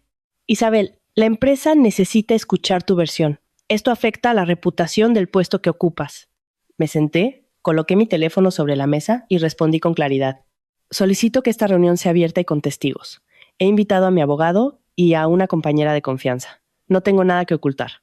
Solo quiero que todo se aclare aquí y ahora. Unos minutos después, Marcos y Lucía entraron. El simple hecho de que yo hubiera traído a mi abogado cambió el ambiente de la sala. Alguien que no tiene nada que ocultar no teme tener a un letrado a su lado. Apenas me había vuelto a sentar cuando se oyó un alboroto en el vestíbulo de abajo. Una recepcionista subió corriendo, con el rostro pálido. Isabel, tu marido está abajo. Me giré para mirar a Marcos, que asintió levemente. Lo entendí al instante. Mateo no solo había enviado correos para difamarme, sino que quería dar el golpe final en mi propia empresa, delante de mis compañeros y mis jefes, para convertirme en la villana que había llevado a su marido al límite. Me levanté y con calma hablé con seguridad por el teléfono interno. Mantenedlo ahí, no lo echéis, yo bajo. Al llegar al vestíbulo, vi a Mateo de pie en el centro, en el lugar más visible. Llevaba ropa arrugada a propósito, el pelo revuelto, el rostro pálido y los ojos hundidos, como si llevara días sin comer ni dormir. En cuanto me vio, se abalanzó hacia mí, con la voz quebrada en una actuación perfecta. Isabel, lo siento, me equivoqué. Por favor, no me lleves al límite. Si hace falta, te lo doy todo, ¿vale? El vestíbulo se llenó de murmullos. La gente que pasaba se detenía. Algunas empleadas jóvenes me miraban con desconfianza. Una mujer con menos autocontrol habría saltado a discutir. Pero yo no me acerqué, no grité ni lloré. Caminé directamente hacia él, me detuve a un brazo de distancia y le pregunté, con una voz tan uniforme que resultaba gélida. Dices que yo te estoy llevando al límite. ¿Te atreves a repetir eso delante de la policía y del banco? Mateo se quedó paralizado un instante. Lo vi claramente. Pero un segundo después, volvió a tensarse, continuando con su teatro. No me amenaces con la ley. Somos marido y mujer. Los trapos sucios se lavan en casa. Si haces esto tan grande, es solo para humillarme. No esperé a que dijera más. Saqué mi teléfono, activé el altavoz y reproduje la grabación del banco. La voz de Mateo resonó clara y fuerte en todo el vestíbulo. Aunque no firmes, puedo conseguir el dinero igualmente. Tu firma ya la tengo. No te creas tan importante. El vestíbulo se quedó en silencio. Algunas de las personas que habían estado susurrando se callaron de golpe. El rostro de Mateo pasó de rojo a blanco en cuestión de segundos. Abrió la boca, pero no le salió ni una palabra. Lo miré directamente a los ojos y dije, pronunciando cada sílaba lentamente, sin alzar la voz pero lo suficientemente alto para que todos lo oyeran. No has venido aquí a disculparte. Has venido a seguir manchando mi nombre para salvar tu puesto, tu dinero y tu reputación. Pero me temo que hoy te has equivocado de escenario. Marco se adelantó y le entregó al director general la confirmación de la reunión con el banco y una copia de los correos anónimos. El rostro del director se ensombreció y dijo, delante de todos, que la empresa colaboraría inmediatamente para investigar la difusión de información falsa y que, por el momento, no había ninguna base para las acusaciones contra mí. Solo con esa frase, el castillo de mentiras que Mateo había construido con tanto esmero se derrumbó en medio del vestíbulo. Quizás al darse cuenta de que estaba perdido, Mateo perdió el control. Se abalanzó para intentar arrebatarme el teléfono, pero 2 guardias de seguridad se interpusieron y lo sujetaron por los brazos. Mientras forcejeaba, su rostro se desfiguró por la rabia. Las venas del cuello se le marcaron y gritó, como un animal acorralado. «¡Maldita seas! Si quieres que me hunda, te hundiré conmigo. Todo el vestíbulo contuvo la respiración, y supe que con esa frase era suficiente. El papel de marido víctima que tanto se había esforzado en interpretar, acababa de destrozarlo él mismo delante de decenas de testigos. No dije nada más. Me di la vuelta y caminé hacia el ascensor, dejando atrás sus gritos ahogados, a los guardias reteniéndolo y las miradas atónitas y desconcertadas de mis compañeros. Por primera vez desde que empezó esta pesadilla, ya no me sentía acorralada. Quien había quedado desenmascarado en público hoy no era yo, era él. Al salir del vestíbulo de la empresa, no volví a mirar a Mateo ni una sola vez. Sus gritos, los guardias de seguridad, los murmullos de mis compañeros, todo quedó engullido por la puerta de cristal a mi espalda. Fui directamente al aparcamiento, me metí en el coche y me senté. Todavía tenía las manos heladas, pero mi corazón, extrañamente, ya no estaba agitado. Él mismo acababa de destrozar su última máscara delante de muchísima gente. Pero yo sabía que para alguien como él, ser desenmascarado en el trabajo no era el golpe más duro. Le quedaba una última carta que jugar. Esa tarde, de vuelta en el hospital, mientras estaba en el pasillo hablando por teléfono con mi primo para pedirle que comprara algunas cosas para mi padre, sonó mi teléfono. Un número desconocido. Fruncí el ceño, pero contesté. Al otro lado hubo un silencio de 2 segundos, y luego una voz de mujer, tan baja y temblorosa que si no hubiera prestado atención, habría pensado que me equivocaba. Isabel, quiero verte. Solo una vez. Era Carla. Me quedé quieta, mirando la luz pálida del atardecer a través de la ventana del pasillo. Esa misma mañana, ella estaba sentada al lado de Mateo, dejando que él me difamara en mi propia empresa. Y ahora me llamaba con esa voz. No me creí ni una palabra de que fuera por remordimiento de conciencia. Alguien que se mete en el matrimonio de otra persona y además participa en una trama de documentos falsos no se arrepiente de la noche a la mañana. Solo se me ocurrió una posibilidad. Mateo había empezado a lavarse las manos y ella tenía miedo. ¿Qué quieres?, pregunté con frialdad. Carla tragó saliva. Quiero verte en persona. Tengo que contarte algo sobre Mateo. No respondí de inmediato. Al otro lado añadió rápidamente, casi suplicando. Elige tú el sitio, un lugar concurrido, si quieres. No te haré nada. Yo no quiero pagar por sus culpas. Esa última frase hizo que entrecerrara los ojos. No quiero pagar por sus culpas. Significaba que el asunto ya era más grave que una simple infidelidad, el robo de una casa y la difamación. Le dije que me enviara la ubicación de un lugar céntrico, concurrido y con cámaras. Luego llamé a Lucía. Su respuesta fue exactamente lo que yo pensaba. Ve, pero no vayas sola. Yo me sentaré en una mesa cercana. Al final de la tarde, elegí una cafetería concurrida, con una fachada de cristal. Las mesas estaban espaciadas, lo que dificultaba cualquier intento de montar una escena. Llegué 10 minutos antes. Lucía ya estaba sentada a 2 mesas de distancia, con una bebida y la cabeza inclinada sobre una tablet, como si estuviera trabajando. Marcos también estaba al tanto, y me había aconsejado. Escucha, pero no prometas nada. Y sobre todo, no sientas lástima. Carla llegó casi 10 minutos tarde. Solo con verla entrar, supe que por dentro estaba realmente desesperada. Ya no quedaba rastro de su maquillaje impecable, ni de su sonrisa arrogante del día que me abrió la puerta de mi casa. Su rostro estaba demacrado, con ojeras, el pelo recogido de cualquier manera y los labios casi sin color. Se sentó frente a mí, con las manos temblando visiblemente al sujetar el bolso. Sin siquiera pedir nada, habló de inmediato, como si temiera que si esperaba un segundo más, perdería el valor. Mateo dice que si algo sale mal, la culpa es mía, que todos los papeles los preparé yo. No parpadeé. La miré y le pregunté directamente, con una voz gélida. ¿Y crees que voy a creerme que tú eres la víctima? La pregunta fue como un cuchillo en su herida. Carla se mordió el labio, sus ojos se enrojecieron, pero esta vez no se atrevió a replicar. Abrió el bolso y sacó un teléfono viejo y barato, con la pantalla agrietada. Le temblaban tanto las manos que tuvo que apoyarlo en la mesa para poder desbloquearlo. Sé que no me crees, pero tengo esto. Deslizó el dedo por la pantalla, abrió la galería de fotos y me lo pasó. Lo primero que vi fue una captura de pantalla de un chat entre ella y Mateo. No eran mensajes de amor, sino instrucciones claras.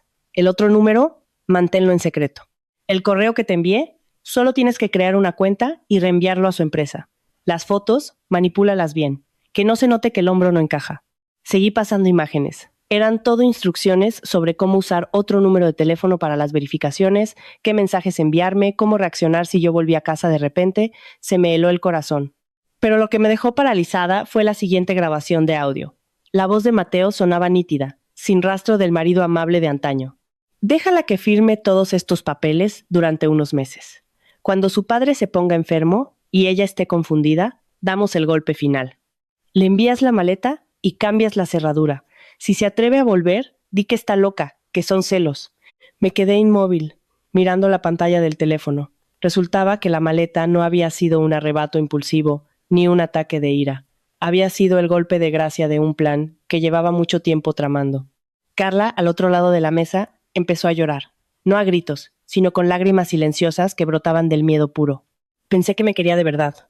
Me prometió que te dejaría, que nos casaríamos, que pondría la casa a mi nombre. Me dijo que tú solo eras un estorbo, alguien de quien se había cansado hacía mucho. La escuchaba y solo sentía asco. Sonreí con desdén. Te equivocas.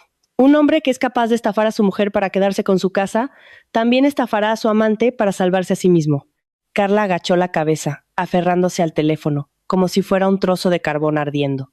De repente, levantó la vista y soltó una bomba aún mayor que todo lo que acababa de oír. Mateo tiene deudas con prestamistas, una deuda enorme. Lo están presionando mucho, por eso necesitaba la casa, por eso necesitaba el dinero del préstamo rápido, y por eso quería implicarte a ti, para que cargaras con parte de ella. Sentí la garganta seca. ¿Cuánto? Pregunté. ¿Negó con la cabeza? No sé la cifra exacta. Solo sé que es tanto que varias veces han llamado, y él se ponía pálido. Un día incluso me dijo que si tú firmabas el divorcio y el préstamo se aprobaba, todo se calmaría, y que luego ya se encargaría de la deuda. Me quedé en silencio. Eso significaba que si yo me hubiera derrumbado, si por orgullo hubiera firmado sin más, si hubiera pensado en cortar por lo sano, no solo habría perdido a mi marido, mi casa y mi honor. También podría haber acabado atada a una de sus deudas de sangre. El agujero era tan profundo que solo pensarlo me daba escalofríos. Carla respiró hondo y me pasó el teléfono. Te lo doy todo. Las fotos, los mensajes, las grabaciones, todo está aquí. Solo te pido una cosa. Si en el futuro alguien pregunta, confirma que he colaborado. La miré durante un buen rato. La mujer que se había puesto mi pijama, que se había instalado en mi casa, ahora estaba allí, pálida, suplicándome una salida. Pero no sentí compasión. Solo sentí que esa era la consecuencia que tenía que asumir. Cogí el teléfono, lo guardé en mi bolso y dije, pronunciando cada palabra con claridad: si te salvas o no, lo decidirá la ley. Yo no estoy aquí para perdonar los pecados de nadie. Carla agachó la cabeza, mientras sus lágrimas caían sobre sus manos. Quizás por primera vez en su vida, entendía lo que se sentía al ser una simple pieza de ajedrez que, una vez usada, se tira. Me levanté y salí de la cafetería. Fuera, el cielo se había oscurecido y las farolas empezaban a encenderse. En mi mano tenía un arsenal de pruebas suficientes para destruir cualquier escapatoria de Mateo. Pero también sabía que para verlo de rodillas de verdad, aún no era el momento de revelarlo todo. Necesitaba un golpe final, un golpe que le diera donde más le dolía, para que esta vez no pudiera volver a levantarse. Salí de la cafetería cuando ya casi era de noche, con el viejo teléfono de Carla y un montón de pruebas en el bolso. No fui a casa ni volví a la oficina. Fui directamente al hospital. Me senté junto a la cama de mi padre, como cada noche, le ayudé a tomar sus medicinas, le acomodé la almohada y esperé a que se durmiera profundamente antes de salir al pasillo. Por la noche, la luz blanca y fluorescente sobre el suelo de baldosas creaba un ambiente silencioso y frío. Pensé que la noche transcurriría como las anteriores, tensa pero tranquila. Pero cerca de las 9, mi teléfono vibró. Era mi suegra, Pilar. Miré la pantalla unos segundos antes de contestar. Apenas lo hice, su voz sonó completamente distinta. Ya no era agria ni estridente, sino temblorosa, como la de alguien que acaba de sufrir un ataque de pánico. ¿Dónde estás? En el hospital, respondí secamente. Hubo una pausa. Voy para allá. Espérame, tengo que preguntarte algo. Unos 20 minutos después, la vi aparecer al final del pasillo. Solo con verla de lejos, supe que algo grave había ocurrido. Llevaba la ropa de estar por casa, con una chaqueta puesta, de cualquier manera, el pelo revuelto y el rostro sin una gota de sangre.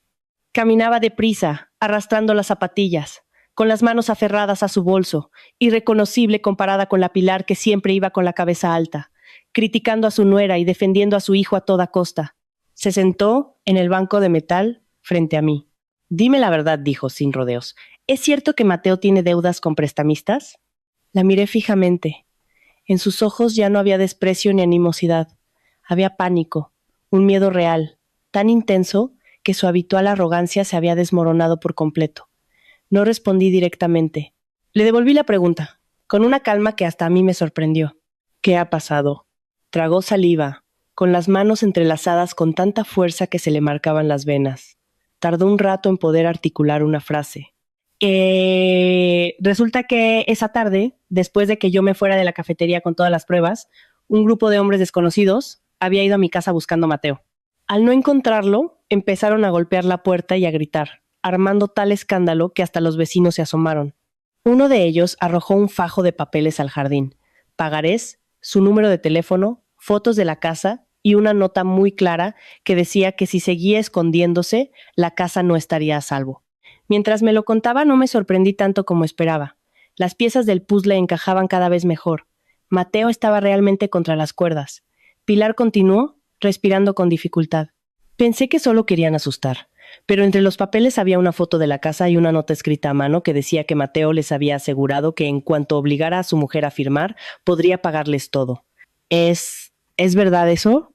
La miré durante un buen rato y le pregunté en voz baja, pero con palabras que se le clavaron directamente. Cuando usted y su hijo me echaron de casa, ¿pensó que algún día vendrían a su puerta a cobrar una deuda? Se quedó sin palabras. Vi claramente cómo sus labios temblaban, intentando replicar por costumbre, pero no pudo. Por primera vez, el suelo bajo sus pies también se tambaleaba. Ya no era la suegra que juzgaba a su nuera, sino alguien que acababa de darse cuenta de que la tormenta había llegado a su propia casa. Saqué mi teléfono, no por rencor, sino porque sabía que hay gente que solo cree lo que ve cuando le duele. No le mostré todo, solo una parte.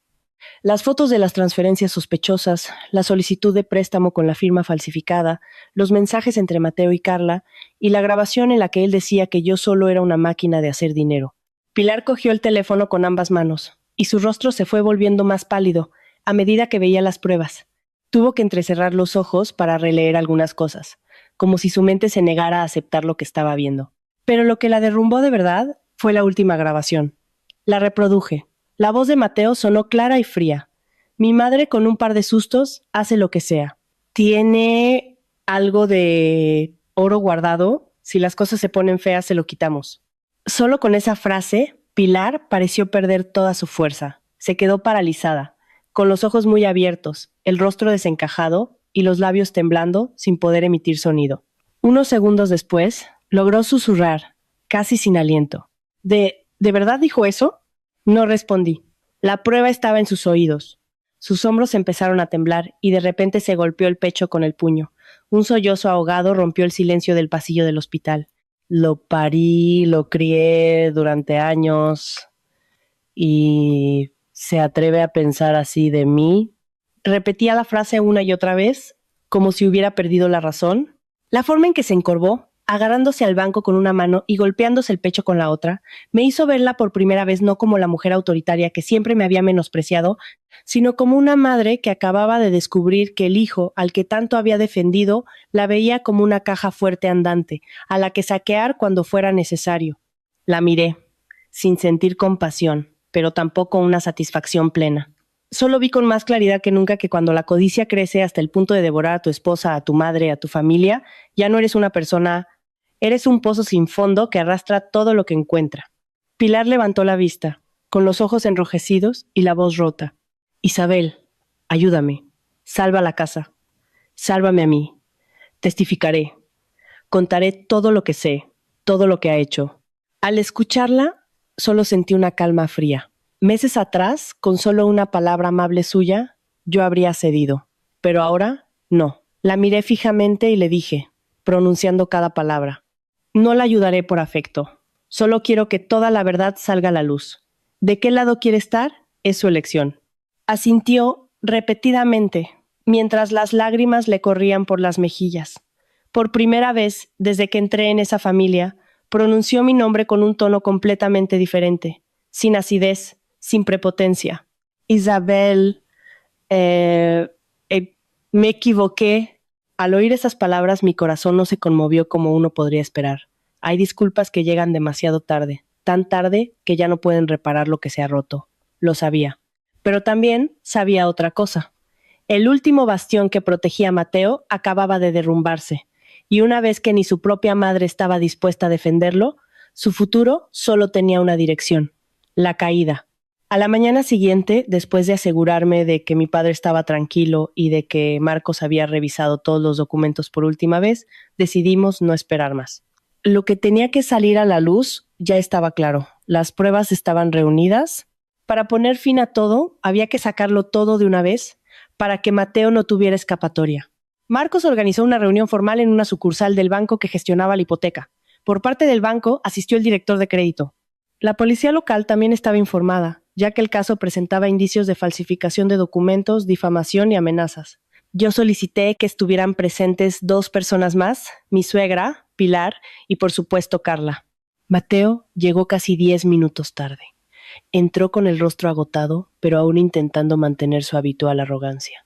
La camisa mal abotonada, los ojos hundidos, pero el gesto de señalar a otros para culparlos seguía intacto. En cuanto vio a Carla sentada en una esquina, la señaló y gritó delante de todos: «¡Fue ella! ¡Ella lo hizo todo! ¡A mí me tendió una trampa!». Yo permanecí en silencio. Marcos tampoco intervino. A veces, la mejor estrategia es dejar que alguien acorralado hable. Se desenmascarará a sí mismo más rápido que nadie. Y así fue. Carla se levantó de un salto, con el rostro rojo de ira y humillación, y le gritó con la voz quebrada: «¡Cállate! Fuiste tú quien me dijo que usara un número de teléfono falso. Fuiste tú quien me dijo que manipulara las fotos de Isabel. ¿Y ahora me echas la culpa a mí?». El ambiente en la sala se caldeó al instante. El representante del banco se enderezó. El joven policía a su lado ya tenía su libreta abierta. Mateo, por su parte, se quedó paralizado un segundo y luego se giró hacia su madre, con el reflejo de un niño malcriado que siempre ha tenido a alguien que le solucione los problemas. Pero esta vez Pilar ya no era su escudo. Sacó de su bolso un fajo de papeles arrugados y se los tiró a la cara. Los pagarés, las notas con la dirección, las fotos de la casa, todo voló sobre la mesa. Su voz temblaba de rabia y vergüenza. «¡Cierra la boca! Te has jugado la casa y te atreves a decir que tu madre no sabía nada». Mateo se quedó petrificado. Vi claramente ese momento. Quizás fue entonces cuando se dio cuenta de que todas sus salidas estaban cerradas. Su madre ya no lo protegía. Su amante estaba sentada enfrente, con los ojos llorosos y lista para atacarlo. Y yo ya no era la esposa sumisa, que se quedaba llorando con una maleta en la puerta.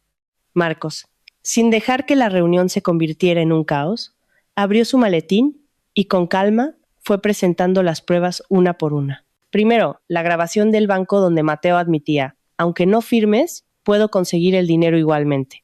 «Tu firma ya la tengo». Luego, las capturas de pantalla de las transferencias sospechosas. A continuación, los correos anónimos y las fotos manipuladas enviadas a mi empresa. Y finalmente, las grabaciones del teléfono de Carla, donde Mateo le daba instrucciones paso a paso. Cada prueba se colocaba sobre la mesa, clara, fría, como un martillazo sobre su última máscara. El representante del banco confirmó que la solicitud de préstamo estaba completamente paralizada por graves indicios de fraude. El policía anotaba cada detalle: falsificación de firma, difusión de calumnias, amenazas, apropiación indebida de bienes gananciales.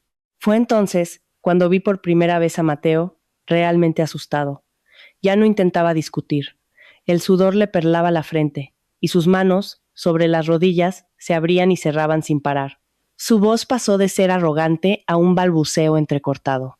Yo fue algo impulsivo, las deudas me presionaban. No le dejé esconderse detrás de la palabra impulsivo. Lo interrumpí, mirándolo fijamente. ¿Las deudas te presionaban y por eso me fuiste infiel? ¿Por eso falsificaste mi firma? ¿Por eso enviaste una maleta para echar a tu mujer mientras cuidaba de su padre en el hospital? ¿O es que simplemente siempre ha sido así? La sala se quedó en un silencio sepulcral. Mateo agachó la cabeza. Sus labios se movían, pero ya no le salían las palabras. Sabía que no era porque no tuviera nada que decir, sino porque a esas alturas hasta él entendía que cualquier excusa era inútil. Y justo en ese momento se oyó un alboroto en la entrada de la oficina. Gritos, pasos apresurados, el ruido de sillas arrastrándose. Menos de un minuto después, un grupo de hombres de aspecto intimidante apareció en la puerta. Probablemente habían seguido a Mateo. El que iba delante, corpulento y con una gruesa cadena de oro, en cuanto vio a Mateo, le espetó con una voz que helaba la sangre. Escondiéndote, ¿eh? ¿Pensabas dejar que tu exmujer y tu madre pagaran tus deudas? La escena se volvió caótica. El policía se levantó de un salto y junto con la seguridad del banco bloqueó la entrada. Los hombres de fuera seguían gritando el nombre de Mateo, exigiendo su dinero, la casa, el coche, todo lo que les había prometido. Pero esa escena fue suficiente, ¿no? No hacían falta más papeles. La imagen de Mateo en ese momento lo decía todo. Ya no era el hombre que intentaba mantener una fachada de decencia, inventando historias para someter a su esposa. Era solo un hombre patético, desenmascarado, acosado por las deudas, abandonado por su madre, traicionado por su amante, y con la ley cerrándole el paso. Carla se hundió en su silla, tapándose la cara con las manos. Pilar rompió a llorar, alternando insultos a su hijo con golpes en su propio pecho. Y Mateo, por primera vez desde que todo esto comenzó, no se atrevió a mirarme. Se giró hacia mí, con los ojos enrojecidos y la voz rota, como alguien a punto de ahogarse. Isabel, ayúdame. Con una sola palabra tuya, todavía podemos arreglarlo. Lo miré en silencio, y en ese instante, extrañamente, ya no sentía dolor, ni rabia, ni la humillación del día que abrí la maleta en el hospital.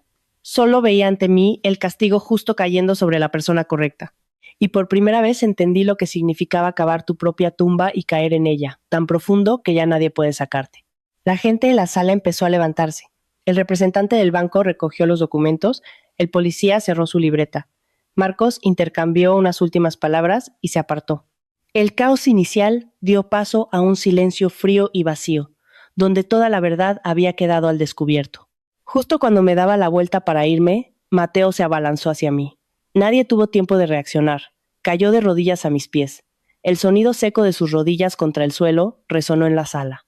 Con manos temblorosas, se aferró al bajo de mi pantalón, apretando con fuerza, como si temiera que si lo soltaba, todo se le escaparía para siempre. Su rostro, antes frío y arrogante, ahora estaba desfigurado por las lágrimas. Isabel, me equivoqué. De verdad que me equivoqué. Ayúdame, por favor, solo esta vez. Te lo ruego, no me dejes sin nada.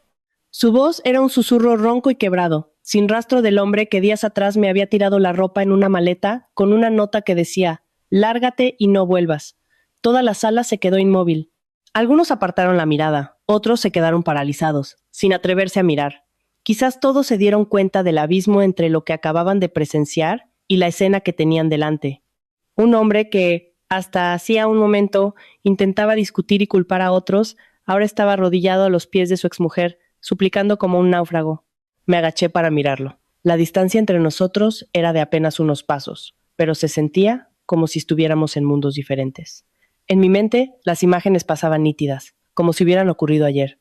La maleta en el hospital, la nota fría, mi padre respirando débilmente en su cama, la puerta de mi casa abriéndose para revelar a Carla con mi pijama, y su voz, clara y cruel: ¿solo eres una máquina de hacer dinero? No me aparté de inmediato. Lo miré un segundo más y luego lentamente fui soltando sus dedos de mi ropa. Cuando me enviaste la maleta para echarme, ¿alguna vez pensaste que llegaría el día en que te arrodillarías así? Mi voz no era alta ni afilada, pero cada palabra cayó sobre él, pesada como una piedra. Mateo rompió a llorar, sin importarle ya ninguna apariencia. Se encorvó, con los hombros sacudidos por los sollozos, repitiendo como un disco rayado: «Me equivoqué, de verdad que me equivoqué. Isabel, ya no me queda nada, ayúdame». Negué con la cabeza, no por rabia ni por satisfacción, sino porque entendía algo muy claramente. No dije lentamente: «No te equivocaste por un error. Te equivocaste porque pensaste que yo siempre sería la que aguantaría tus humillaciones». Apenas terminé la frase, oí a mis espaldas el llanto de Pilar. «Isabel, hija, piénsalo bien. Al fin y al cabo, fuisteis marido y mujer. Ayúdalo, solo esta vez». No me giré. Hay cosas que, una vez rotas, no se pueden arreglar con lágrimas ni con la palabra afecto. Marcos dio un paso adelante y se interpuso entre Mateo y yo, con calma, pero con firmeza. «Señor Mateo, le ruego que mantenga la distancia. Todo se resolverá por la vía legal». Me ajusté la chaqueta, respiré hondo y caminé hacia la puerta. Solo cuando mi mano tocó el pomo, me detuve un segundo. No por nostalgia, sino porque quería decir una última cosa, para que no quedara ninguna duda. Me giré a medias. «No te arrodillas porque me quieras», dije. mirándolo fijamente por última vez. Te arrodillas porque tienes miedo de perderlo todo, y alguien como tú es justo que lo pierda todo. Dicho esto, abrí la puerta y salí. La luz de fuera me deslumbró ligeramente. Caminé con la espalda recta, sin bajar la cabeza, sin dudar. Por primera vez en muchos años caminaba sin miedo, sin humillación y sin el peso de un matrimonio podrido por dentro.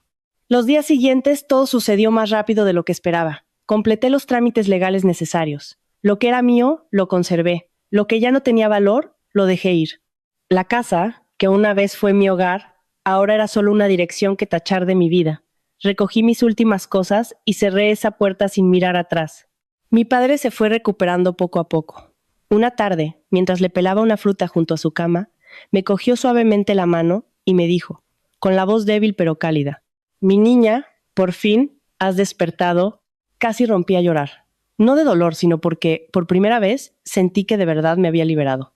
Mi historia no termina con una reconciliación, ni con un abrazo de vuelta, ni con una promesa de empezar de nuevo. Termina con la lucidez.